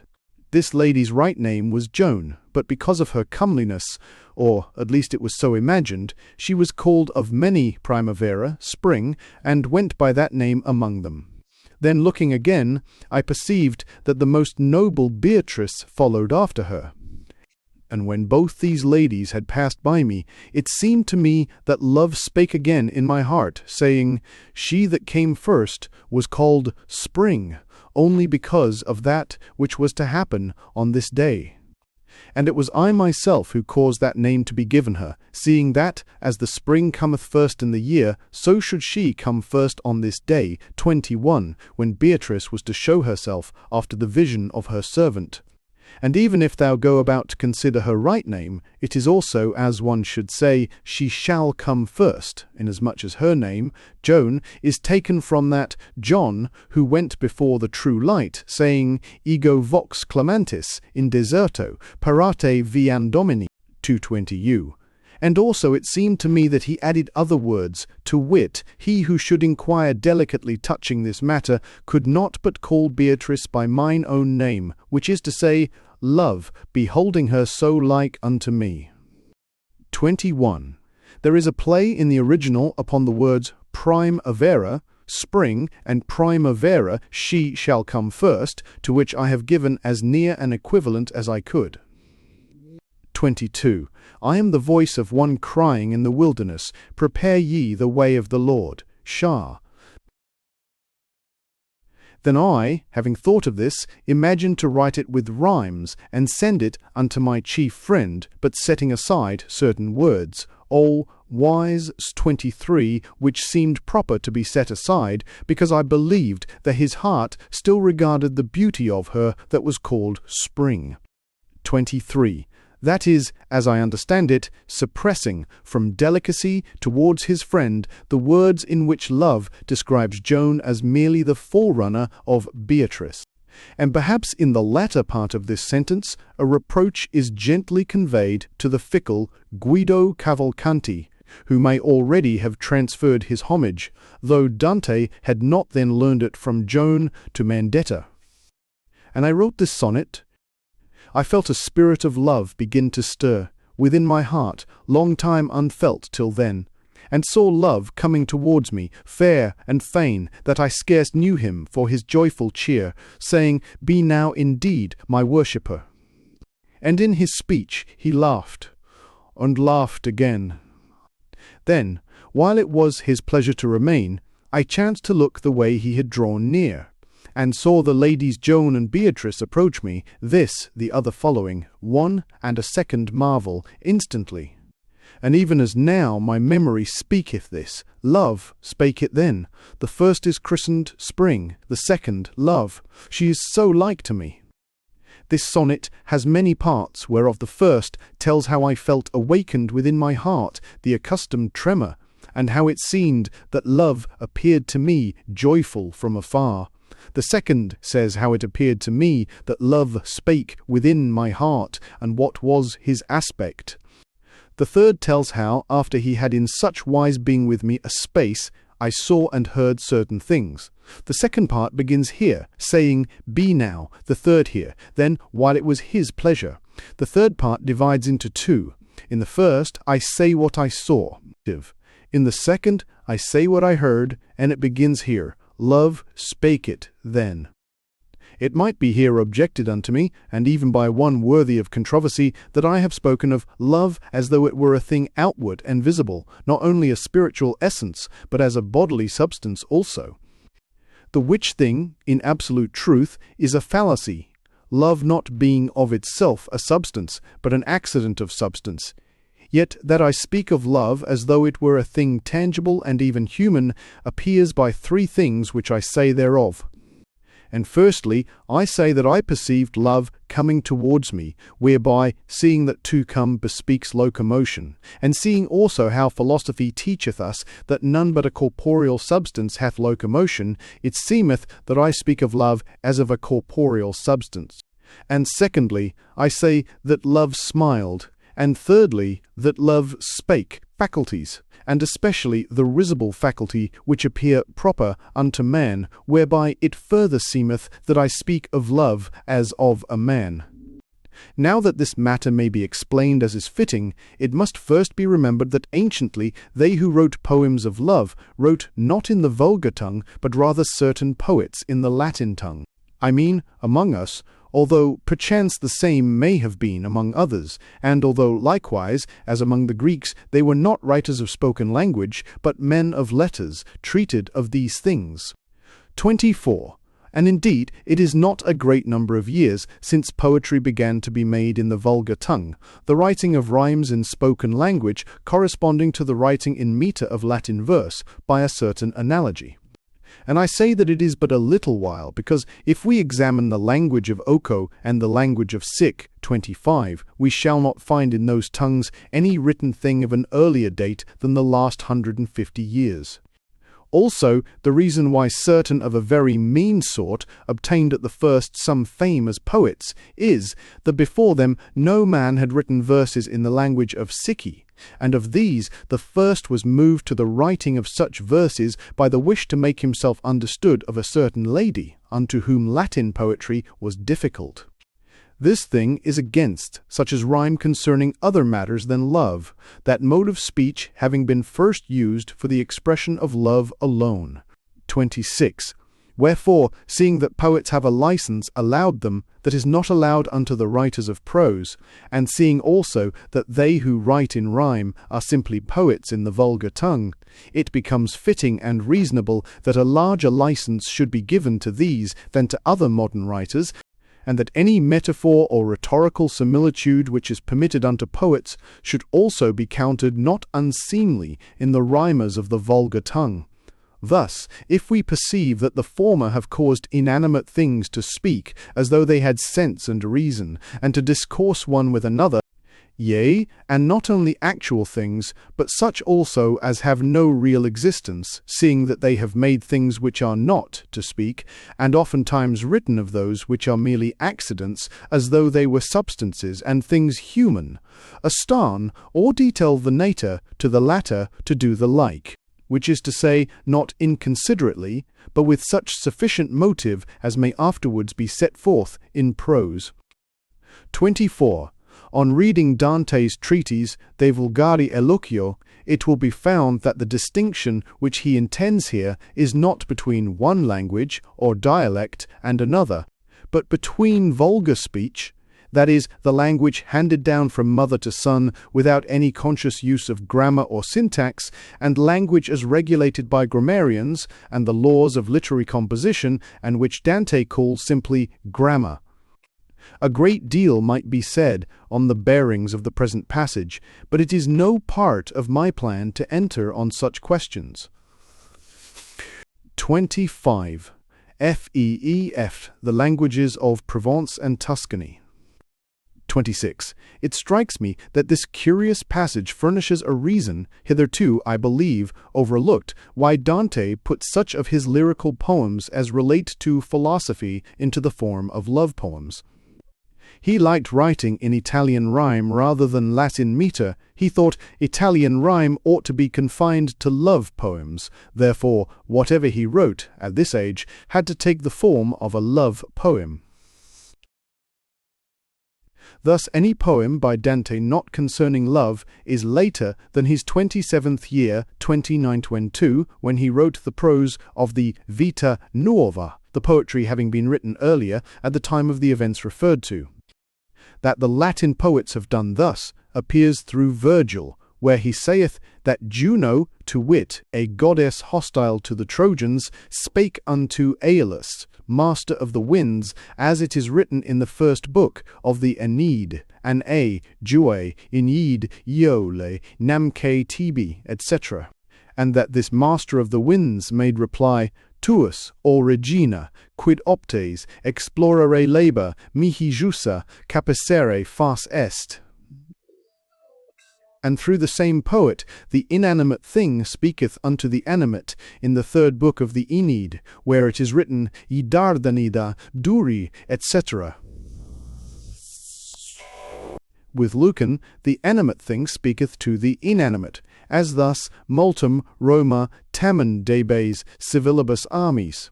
In Horace, man is made to speak to his own intelligence as unto another person, or not only hath Horace done this, but herein he followeth the excellent Homer, as thus in his Poetics, Dic mihi, Musa, virum, etc.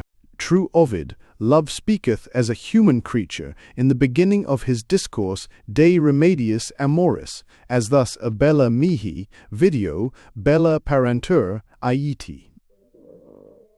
By which ensamples this thing shall be made manifest unto such as may be offended at any part of this, my book.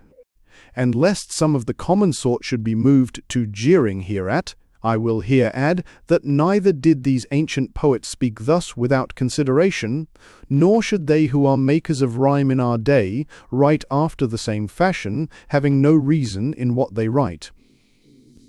For it were a shameful thing if one should rhyme under the semblance of metaphor or rhetorical similitude, and afterwards, being questioned thereof, should be unable to rid his words of such semblance unto their right understanding. Of whom, to wit, of such as rhyme thus foolishly, myself and the first among my friends do know many. But returning to the matter of my discourse, this excellent lady, of whom I spake in what hath gone before, came at last into such favour with all men, that when she passed anywhere, folk ran to behold her, which thing was a deep joy to me. And when she drew near unto any, so much truth and simpleness entered into his heart, that he dared neither to lift his eyes, nor to return her salutation, and unto this many who have felt it can bear witness. She went along crowned and clothed with humility, showing no whit of pride in all that she heard and saw. And when she had gone by, it was said of many, This is not a woman, but one of the beautiful angels of heaven. And there were some that said, This is surely a miracle, blessed be the Lord, who hath power to work thus marvellously. I say, of very sooth, that she showed herself so gentle and so full of all perfection, that she bred in those who looked upon her a soothing quiet beyond any speech, neither could any look upon her without sighing immediately. These things, and things yet more wonderful, were brought to pass through her miraculous virtue. Wherefore I, considering thereof, and wishing to resume the endless tale of her praises, resolved to write somewhat wherein I might dwell on her surpassing influence, to the end that not only they who had beheld her, but others also, might know as much concerning her as words could give to the understanding. And it was then that I wrote this sonnet. My lady looks so gentle and so pure, when yielding salutation by the way, that the tongue trembles and has naught to say, and the eyes, which fain would see, may not endure. And still, amid the praise she hears secure, she walks with humbleness for her array, seeming a creature sent from heaven to stay on earth, and show a miracle made sure. She is so pleasant in the eyes of men, that through the sight the inmost heart doth gain, a sweetness which needs proof to know it by, and from between her lips there seems to move a soothing essence that is full of love, saying for ever to the spirit, Sigh. This sonnet is so easy to understand from what is afore narrated, that it needs no division, and therefore leaving it, I say also that this excellent lady came into such favour with all men, that not only she herself was honoured and commended, but through her companionship honour and commendation came unto others. Wherefore I, perceiving this, and wishing that it should also be made manifest to those that beheld it not, wrote the sonnet here following, wherein is signified the power which her virtue had upon other ladies and coverty. For certain he hath seen all perfectness. Who among other ladies hath seen mine? They that go with her humbly should combine to thank their God for such peculiar grace. So perfect is the beauty of her face that it begets in no wise any sign of envy, but draws round her a clear line of love and blessed faith and gentleness. Merely the sight of her makes all things bow. Not she herself alone is holier than all, but hers, through her, are raised above. From all her acts such lovely graces flow, that truly one may never think of her without a passion of exceeding love. This sonnet has 3 parts. In the first I say in what company this lady appeared most wondrous. In the second I say how gracious was her society. In the third I tell of the things which she, with power, worked upon others. The second begins here, they that go with her. The third here, so perfect. This last part divides into 3. In the first I tell what she operated upon women, that is, by their own faculties. In the second, I tell what she operated in them through others. In the third, I say how she not only operated in women, but in all people, and not only while herself present, but, by memory of her, operated wondrously. The second begins here, merely the sight, the third here, from all her acts. Thereafter, on a day, I began to consider that which I had said of my lady, to wit, in these 2 sonnets aforegone, and becoming aware that I had not spoken of her immediate effect on me at that especial time, it seemed to me that I had spoken defectively.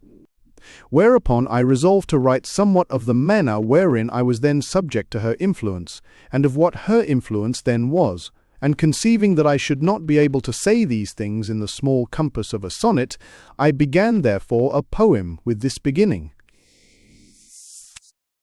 Love hath so long possessed me for his own, and made his lordship so familiar, that he, who at first irked me, is now grown unto my heart, as its best secrets are. And thus, when he in such sore wise doth mar my life that all its strength seems gone from it, mine inmost being then feels throughly quit of anguish, and all evil keeps afar. Love also gathers to such power in me that my sighs speak, each one a grievous thing, always soliciting my lady's salutation piteously. Whenever she beholds me, it is so. Who is more sweet than any words can show? Now, quomodo sidit sola civitas plena populo. Facta est quasi vidua domina gentium. 27. How doth the city sit solitary, that was full of people? How is she become as a widow, she that was great among the nations? Or, I was still occupied with this poem, having composed thereof only the above written stanza, when the Lord God of justice called my most gracious lady unto himself, that she might be glorious under the banner of that blessed Queen Mary, whose name had always a deep reverence in the words of holy Beatrice. And because haply it might be found good that I should say somewhat concerning her departure, I will herein declare what are the reasons which make that I shall not do so. And the reasons are 3. The first is, that such matter belongeth not of right to the present argument, if one consider the opening of this little book. The second is, that even though the present argument required it, my pen doth not suffice to write in a fit manner of this thing.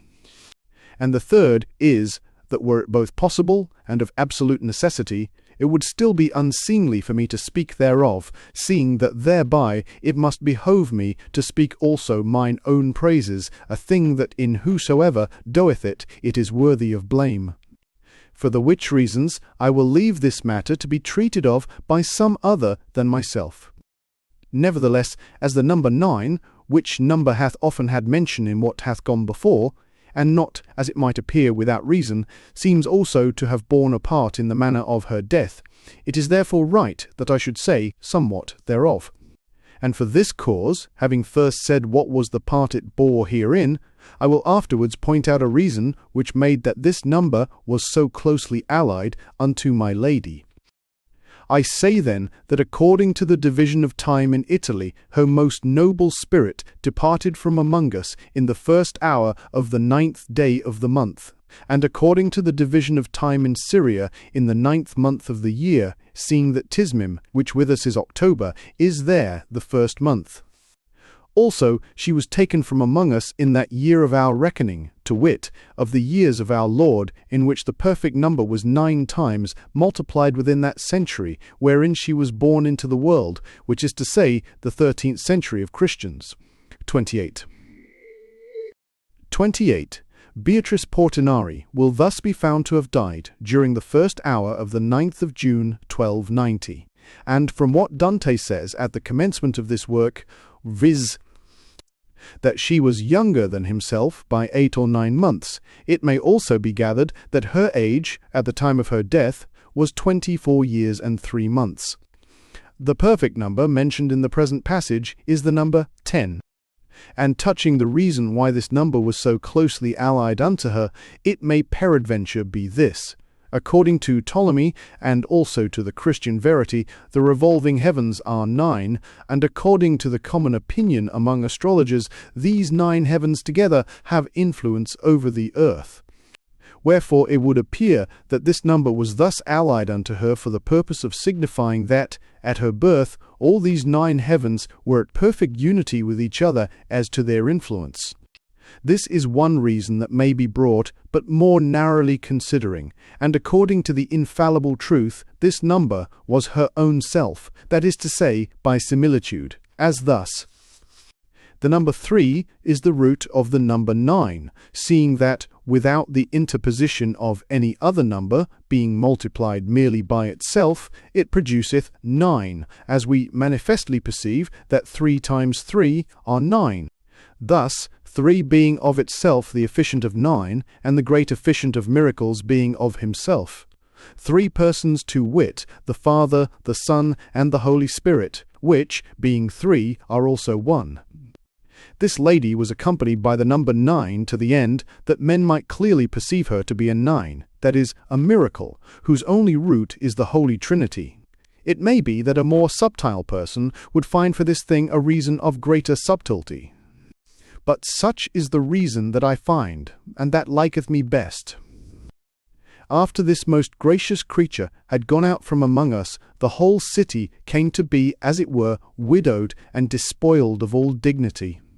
Then I, left mourning in this desolate city, wrote unto the principal persons thereof in an epistle concerning its condition, taking for my commencement those words of Jeremiah's, Quo modo sedit sola civitas, etc.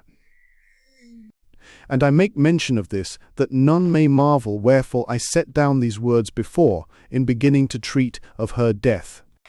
Also, if any should blame me, in that I do not transcribe that epistle whereof I have spoken, I will make it mine excuse that I began this little book with the intent that it should be written altogether in the vulgar tongue. Wherefore, seeing that the epistle I speak of is in Latin, it belongeth not to mine undertaking. More especially, as I know that my chief friend, for whom I write this book, wished also that the whole of it should be in the vulgar tongue. When mine eyes had wept for some while, until they were so weary with weeping that I could no longer through them give ease to my sorrow, I bethought me that a few mournful words might stand me instead of tears. And therefore I proposed to make a poem, that, weeping, I might speak therein of her, for whom so much sorrow had destroyed my spirit, and I then began, The Eyes That Weep. That this poem may seem to remain the more widowed at its close, I will divide it before writing it, and this method I will observe henceforward. I say that this poor little poem has 3 parts. The first is a prelude. In the second, I speak of her. In the third, I speak pitifully to the poem. The second begins here, Beatrice is gone up. The third here, weep, pitiful song of mine.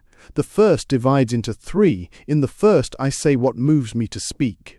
In the second, I say to whom I mean to speak. In the third, I say of whom I mean to speak. The second begins here, and because often thinking, the third here, and I will say. Then, when I say, Beatrice is gone up, I speak of her, and concerning this I have 2 parts.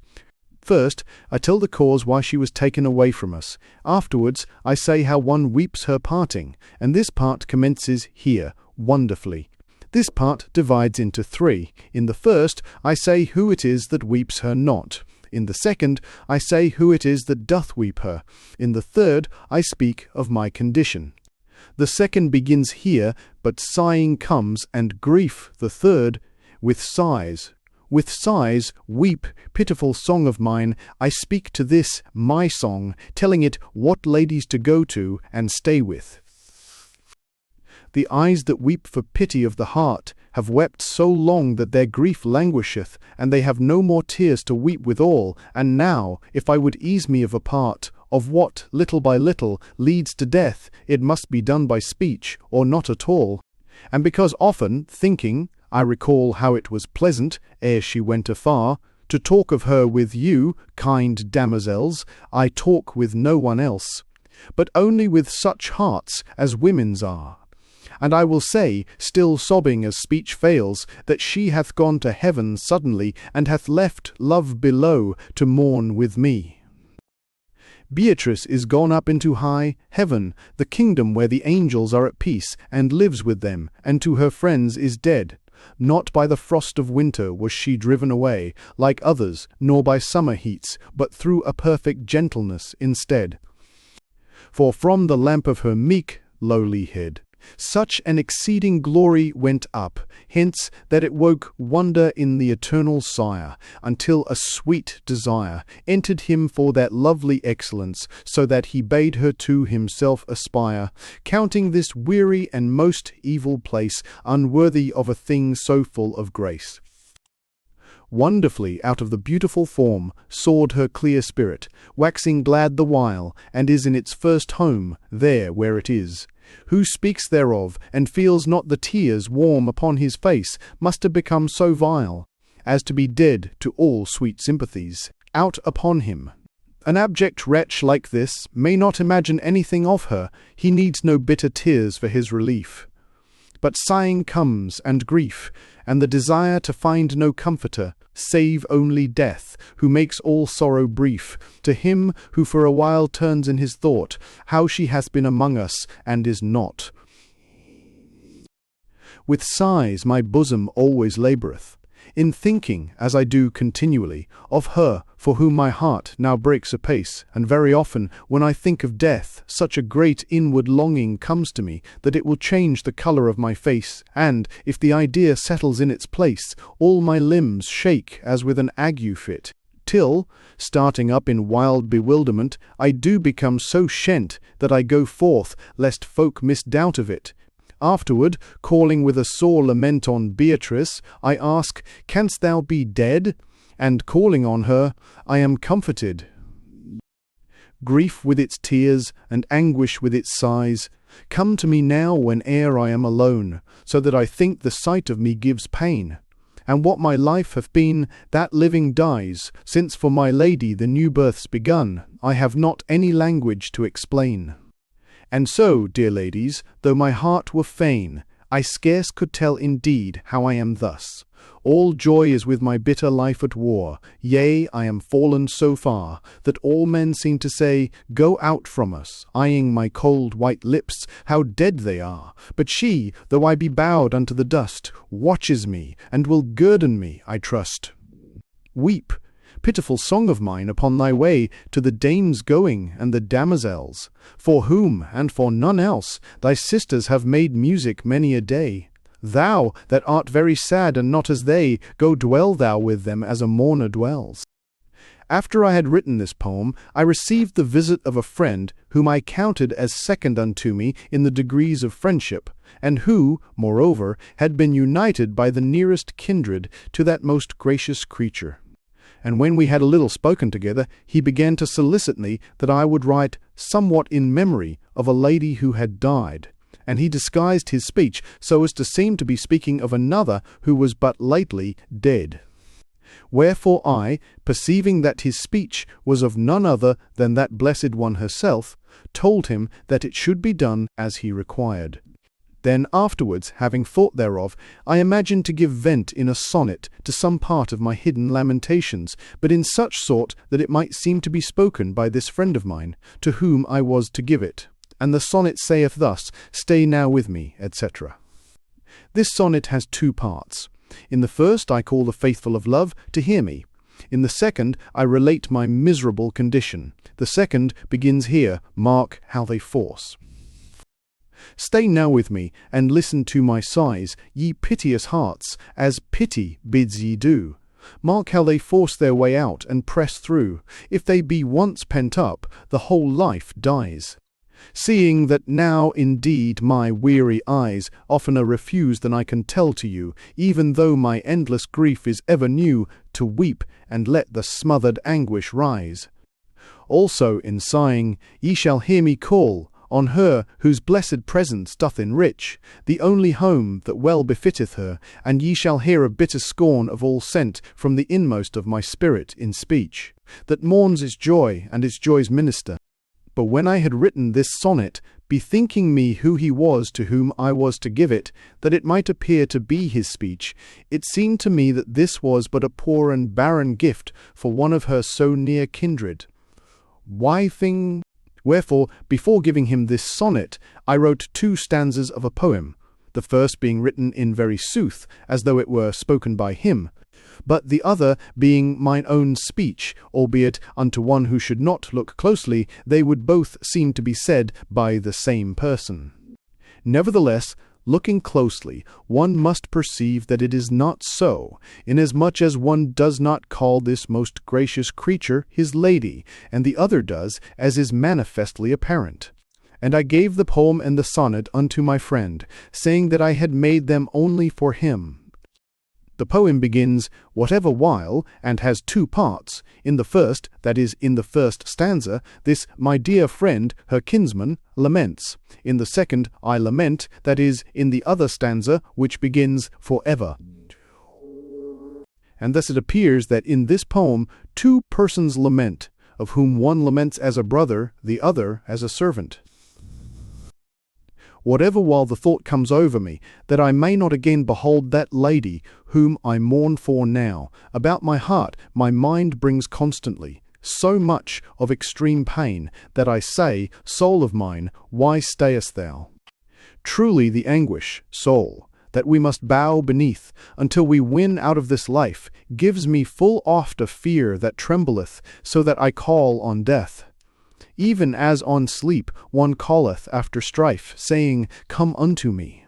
Life showeth grim and bare, and if one dies, I envy him. For ever, among all my sighs which burn, there is a piteous speech that clamours upon death continually, yea, unto him doth my whole spirit turn, since first his hand did reach my lady's life with most foul cruelty. But from the height of woman's fairness, she, going up from us with the joy we had, grew perfectly and spiritually fair, that so she spreads even there. A light of love which makes the angels glad, and even unto their subtle minds can bring a certain awe of profound marvelling. On that day, which fulfilled the year since my lady had been made of the citizens of eternal life, remembering me of her as I sat alone, I betook myself to draw the resemblance of an angel upon certain tablets. And while I did thus, chancing to turn my head, I perceived that some were standing beside me to whom I should have given courteous welcome, and that they were observing what I did. Also I learned afterwards that they had been there a while before I perceived them. Perceiving whom, I arose for salutation, and said, another was with me. 29. Thus, according to some texts. The majority, however, add the words, and therefore was I in thought, but the shorter speech is perhaps the more forcible and pathetic.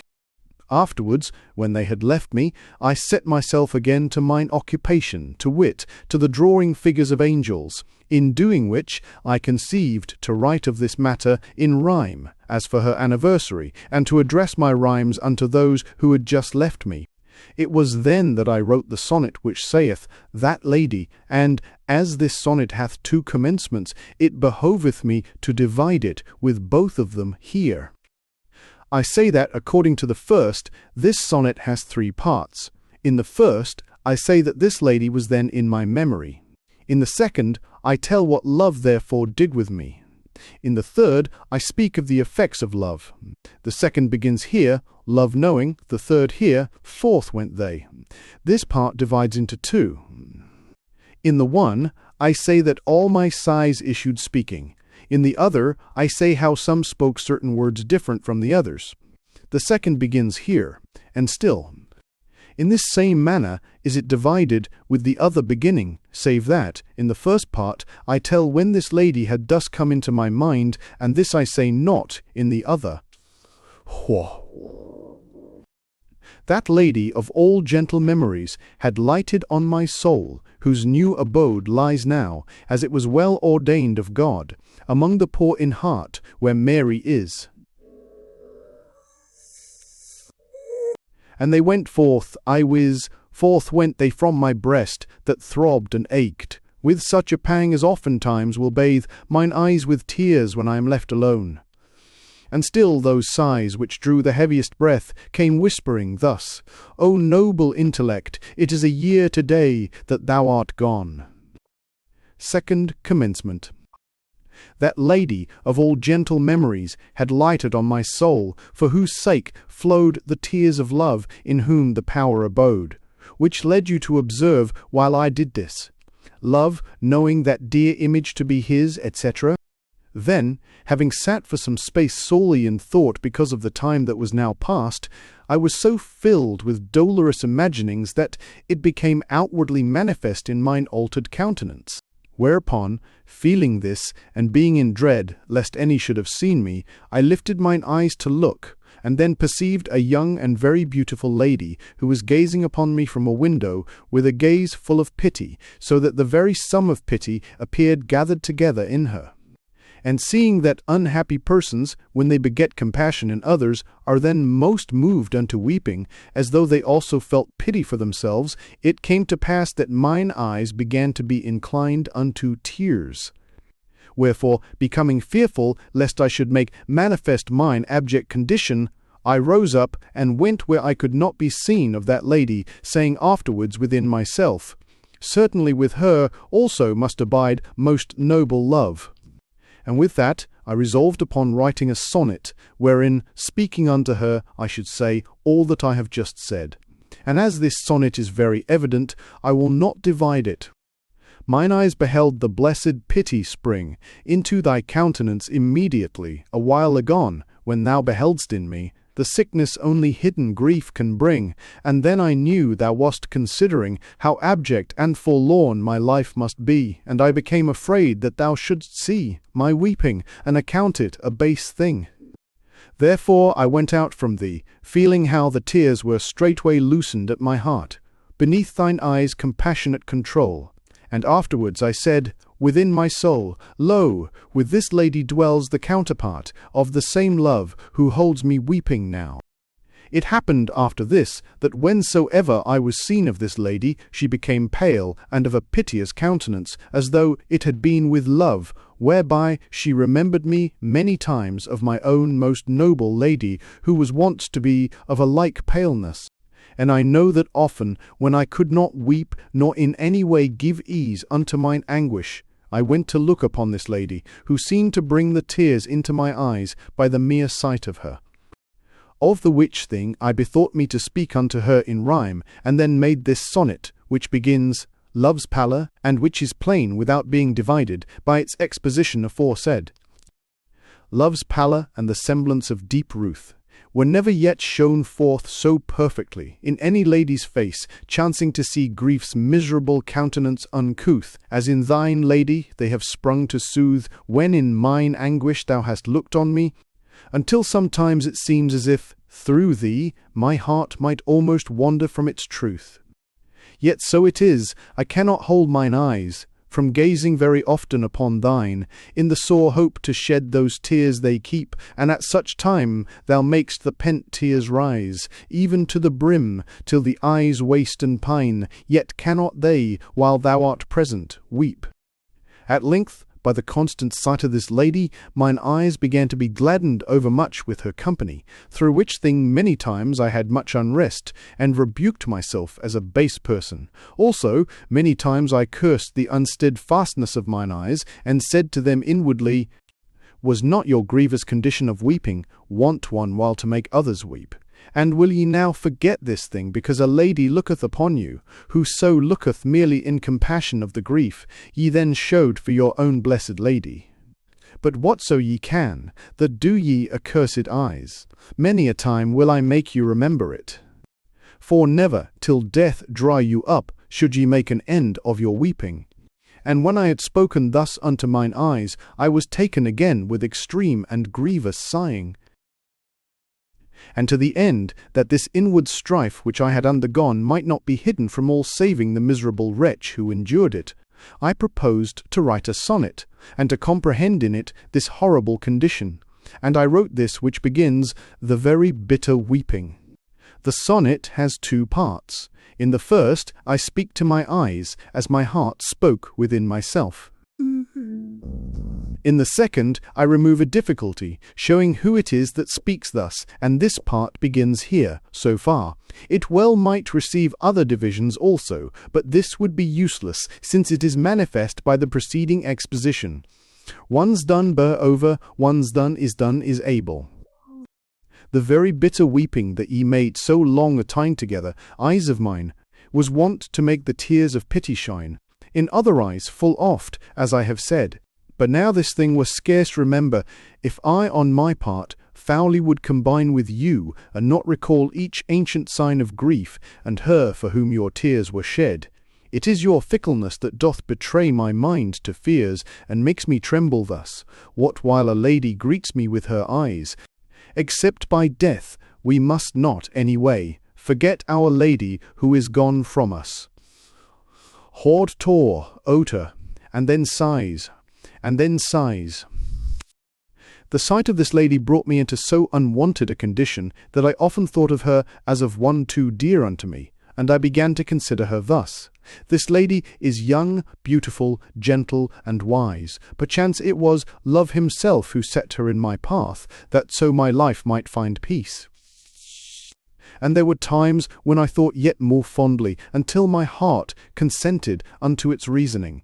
But when it had so consented, my thought would often turn round upon me, as moved by reason, and cause me to say within myself, what hope is this which would console me after so base a fashion, and which hath taken the place of all other imagining? Also there was another voice within me that said, And wilt thou, having suffered so much tribulation through love, not escape while yet thou mayest from so much bitterness? Thou must surely know that this thought carries with it the desire of love, and drew its life from the gentle eyes of that lady who vouchsafed thee so much pity. Wherefore I, having striven sorely and very often with myself, bethought me to say somewhat thereof in rhyme. And seeing that in the battle of doubts the victory most often remained with such as inclined towards the lady of whom I speak, it seemed to me that I should address this sonnet unto her, in the first line whereof I call that thought which spake of her a gentle thought, only because it spoke of one who was gentle, being of itself most vile. Sturdy, true, stirs, 30. Boccaccio tells us that Dante was married to Gemma Donati about a year after the death of Beatrice. Can Gemma then be the lady of the window, his love for whom Dante so contemns? Such a passing conjecture, when considered together with the interpretation of this passage in Dante's later work, the AC Convertes, would of course imply an admission of what I believe to lie at the heart of all true Dantist commentary. That is, the existence always of the actual events, even where the allegorical superstructure has been raised by Dante himself. In this sonnet, I make myself into two, according as my thoughts were divided, one from the other. The one part I call heart, that is, appetite, the other soul, that is, reason, and I tell what one saith to the other. And that it is fitting to call the appetite heart, and the reason soul, is manifest enough to them to whom I wish this to be open. True it is that in the preceding sonnet I take the part of the heart against the eyes, and that appears contrary to what I say in the present.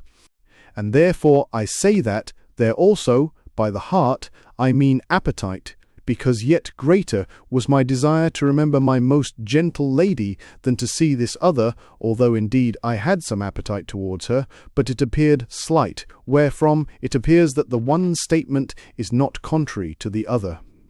This sonnet has 3 parts. In the first I begin to say to this lady how my desires turn all towards her. In the second I say how the soul, that is, the reason, speaks to the heart, that is, to the appetite. In the third I say how the latter answers. The second begins here, and what is this? The third here, and the heart answers. Istember, one mot kammer atember, and fist. A gentle thought there is will often start within my secret self to speech of thee, also of love. It speaks so tenderly that much in me consents and takes its part. And what is this, the soul saith to the heart, that cometh thus to comfort thee and me, and thence where it would dwell, thus potently can drive all other thoughts by its strange art? And the heart answers, be no more at strife. Twixt doubt and doubt, this is love's messenger, and speaketh but his words from him received, and all the strength it owns, and all the life. It draweth from the gentle eyes of her, who, looking on our grief, hath often grieved.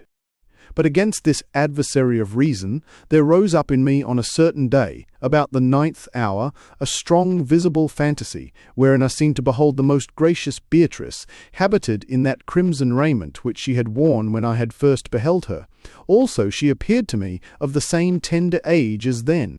Whereupon I fell into a deep thought of her, and my memory ran back, according to the order of time, unto all those matters in the which she had borne a part, and my heart began painfully to repent of the desire by which it had so basely let itself be possessed during so many days, contrary to the constancy of reason. And then, this evil desire being quite gone from me, all my thoughts turned again unto their excellent Beatrice.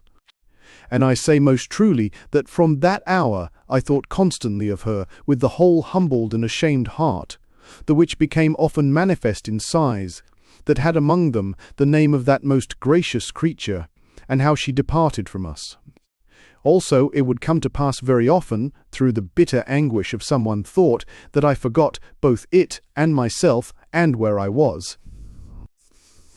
By this increase of sighs, my weeping, which before had been somewhat lessened, increased in like manner, so that mine eyes seemed to long only for tears and to cherish them, and came at last to be circled about with red, as though they had suffered martyrdom. Neither were they able to look again upon the beauty of any face that might again bring them to shame and evil. From which things it will appear that they were fitly guerdoned for their unsteadfastness. Wherefore I, wishing that mine abandonment of all such evil desires and vain temptations should be certified and made manifest, beyond all doubts which might have been suggested by the rhymes aforewritten, proposed to write a sonnet wherein I should express this purport. And I then wrote, Woe's me. I said, Woe's me, because I was ashamed of the trifling of mine eyes. This sonnet I do not divide, since its purport is manifest enough. Woe's me, by dint of all these sighs that come forth of my heart, its endless grief to prove, mine eyes are conquered, so that even to move their lids for greeting is grown troublesome. They wept so long that now they are grief's home, and count their tears all laughter far above. They wept till they are circled now by love, with a red circle in sign of martyrdom. These musings, and the sighs they bring from me, are grown at last so constant and so sore, that love swoons in my spirit with faint breath, hearing in those sad sounds continually. About this time it happened that a great number of persons undertook a pilgrimage, to the end that they might behold that blessed portraiture bequeathed unto us by our Lord Jesus Christ, as the image of his beautiful countenance, 31, upon which countenance my dear lady now looketh continually. And certain among these pilgrims, who seemed very thoughtful, passed by a path which is well nigh in the midst of the city, where my most gracious lady was born, and abode, and at last died. 31. the Veronica, vera icon, or true image, that is, the napkin with which a woman was said to have wiped our Saviour's face on his way to the cross, and which miraculously retained its likeness. Dante makes mention of it also in the Commedia Parade XXXXXI 103.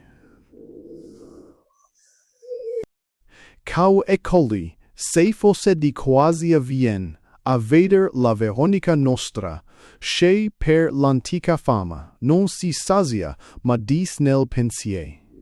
Fin che si mostra, Signor mio Gesù, Cristo, idio verace, o fu suffata la sembianza vostra, etc. Then I, beholding them, said within myself, These pilgrims seem to be come from very far, and I think they cannot have heard speak of this lady or know anything concerning her. Their thoughts are not of her, but of other things, it may be, of their friends who are far distant, and whom we, in our turn, know not. And I went on to say, I know that if they were of a country near unto us, they would in some wise seem disturbed, passing through this city which is so full of grief. And I said also, if I could speak with them a space, I am certain that I should make them weep before they went forth of this city, for those things that they would hear from me must needs beget weeping in any. And when the last of them had gone by me, I bethought me to write a sonnet, showing forth mine inward speech, and that it might seem the more pitiful, I made as though I had spoken it indeed unto them. And I wrote this sonnet, which beginneth, Ye pilgrim folk. I made use of the word pilgrim for its general signification, for pilgrim may be understood in two senses, one general and one special. General, so far as any man may be called a pilgrim who leaveth the place of his birth, whereas, more narrowly speaking, he only is a pilgrim who goeth towards or frowards the house of St. James. For there are three separate denominations, proper unto those who undertake journeys to the glory of God. They are called palmers, who go beyond the seas eastward, whence often they bring palm branches. And pilgrims, as I have said, are they who journey unto the holy house of Galicia, seeing that no other apostle was buried so far from his birthplace as was the blessed St. James. And there is a third sort, who are called roamers, in that they go whither these whom I have called pilgrims went, which is to say, unto Rome. This sonnet is not divided, because its own words sufficiently declare it. Ye pilgrim folk, advancing pensively, as if in thought of distant things, I pray, is your own land indeed so far away, as by your aspect it would seem to be, that this our heavy sorrow leaves you free, though passing through the mournful town midway, like unto men that understand today nothing at all of her great misery. Yet, if ye will but stay, whom I accost, and listen to my words a little space, at going ye shall mourn with a loud voice. It is her Beatrice that she hath lost, of whom the least word spoken holds such grace that men weep hearing it, and have no choice. A while after these things, two gentle ladies sent unto me, praying that I would bestow upon them certain of these my rhymes. And I, taking into account their worthiness and consideration, resolved that I would write also a new thing, and send it them together with those others, to the end that their wishes might be more honourably fulfilled. Therefore I made a sonnet which narrates my condition, and which I caused to be conveyed to them, accompanied by the one preceding, and with that other which begins, Stay now with me, and listen to my sighs. And the new sonnet is Beyond the Sphere. This sonnet comprises 5 parts. In the first, I tell whither my thought goeth, naming the place by the name of one of its effects. In the second, I say wherefore it goeth up, and who makes it go thus. In the third, I tell what it saw, namely, a lady honoured. And I then call it a pilgrim spirit, because it goes up spiritually, and like a pilgrim who is out of his known country. In the fourth, I say how the Spirit sees her, such, that is, in such quality that I cannot understand her. That is to say, my thought rises into the quality of her in a degree that my intellect cannot comprehend, seeing that our intellect is, towards those blessed souls, like our eye weak against the sun. And this the philosopher says in the second of the Metaphysics. In the fifth I say that, although I cannot see there whither my thought carries me, that is, to her admirable essence, I at least understand this, namely, that it is a thought of my lady, because I often hear her name therein. And at the end of this fifth part I say, ladies mine, to show that they are ladies to whom I speak. The second part begins, a new perception. The third, when it hath reached. The fourth, it sees her such. The fifth, and yet I know. It might be divided yet more nicely and made yet clearer, but this division may pass, and therefore I stay not to divide it further. Beyond the sphere which spreads to widest space, now soars the sigh that my heart sends above, a new perception born of grieving love. When it hath reached unto the end and stays, it sees a lady round whom splendours move, in homage, till, by the great light thereof, abashed, the pilgrim spirit stands at gaze. It sees her such, that when it tells me this, which it hath seen, I understand it not, it hath a speech so subtile and so fine. And yet I know its voice within my thought, often remembereth me of Beatrice, so that I understand it, ladies mine.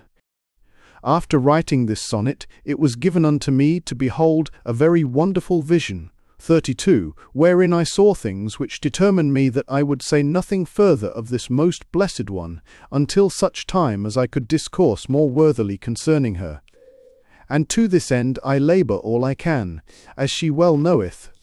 Wherefore, if it be his pleasure, through whom is the life of all things, that my life continue with me a few years, it is my hope that I shall yet write concerning her what hath not before been written of any woman.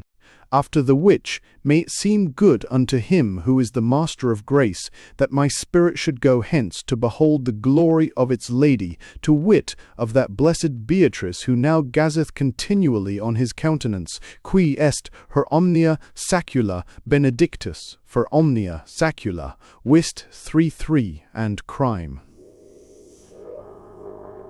32. This we may believe to have been the vision of hell, purgatory, and paradise, which furnished the triple argument of the Divina Commediao. The Latin words ending the Vita Nuova are almost identical with those at the close of the letter in which Dante, on concluding the A Paradise and accomplishing the hope here expressed, dedicates his great work to Can Grande della Scala. 33. Who is blessed throughout all ages. The end. The Sadal edition of D.G. Rossetti's works. Volumes now ready. The House of Life, a sonnet sequence. Ballads, Rosemary, The White Ship, The King's Tragedy. The New Life, La Vita Nuova, of Dante Alighieri. 2 small 8evo with photogravure frontispieces, cloth extra, gilt edges, price 2s 6d. Per volume net. 1 Men. Other volumes are in preparation. Ellis and Elvey, 29 New Bond Street, London, W. Got. Transcriber's note. Original spelling and punctuation have been preserved. Minor typographical errors have been corrected without note. Thanks for listening to The New Life, La Vita Nuova by Dante Alighieri.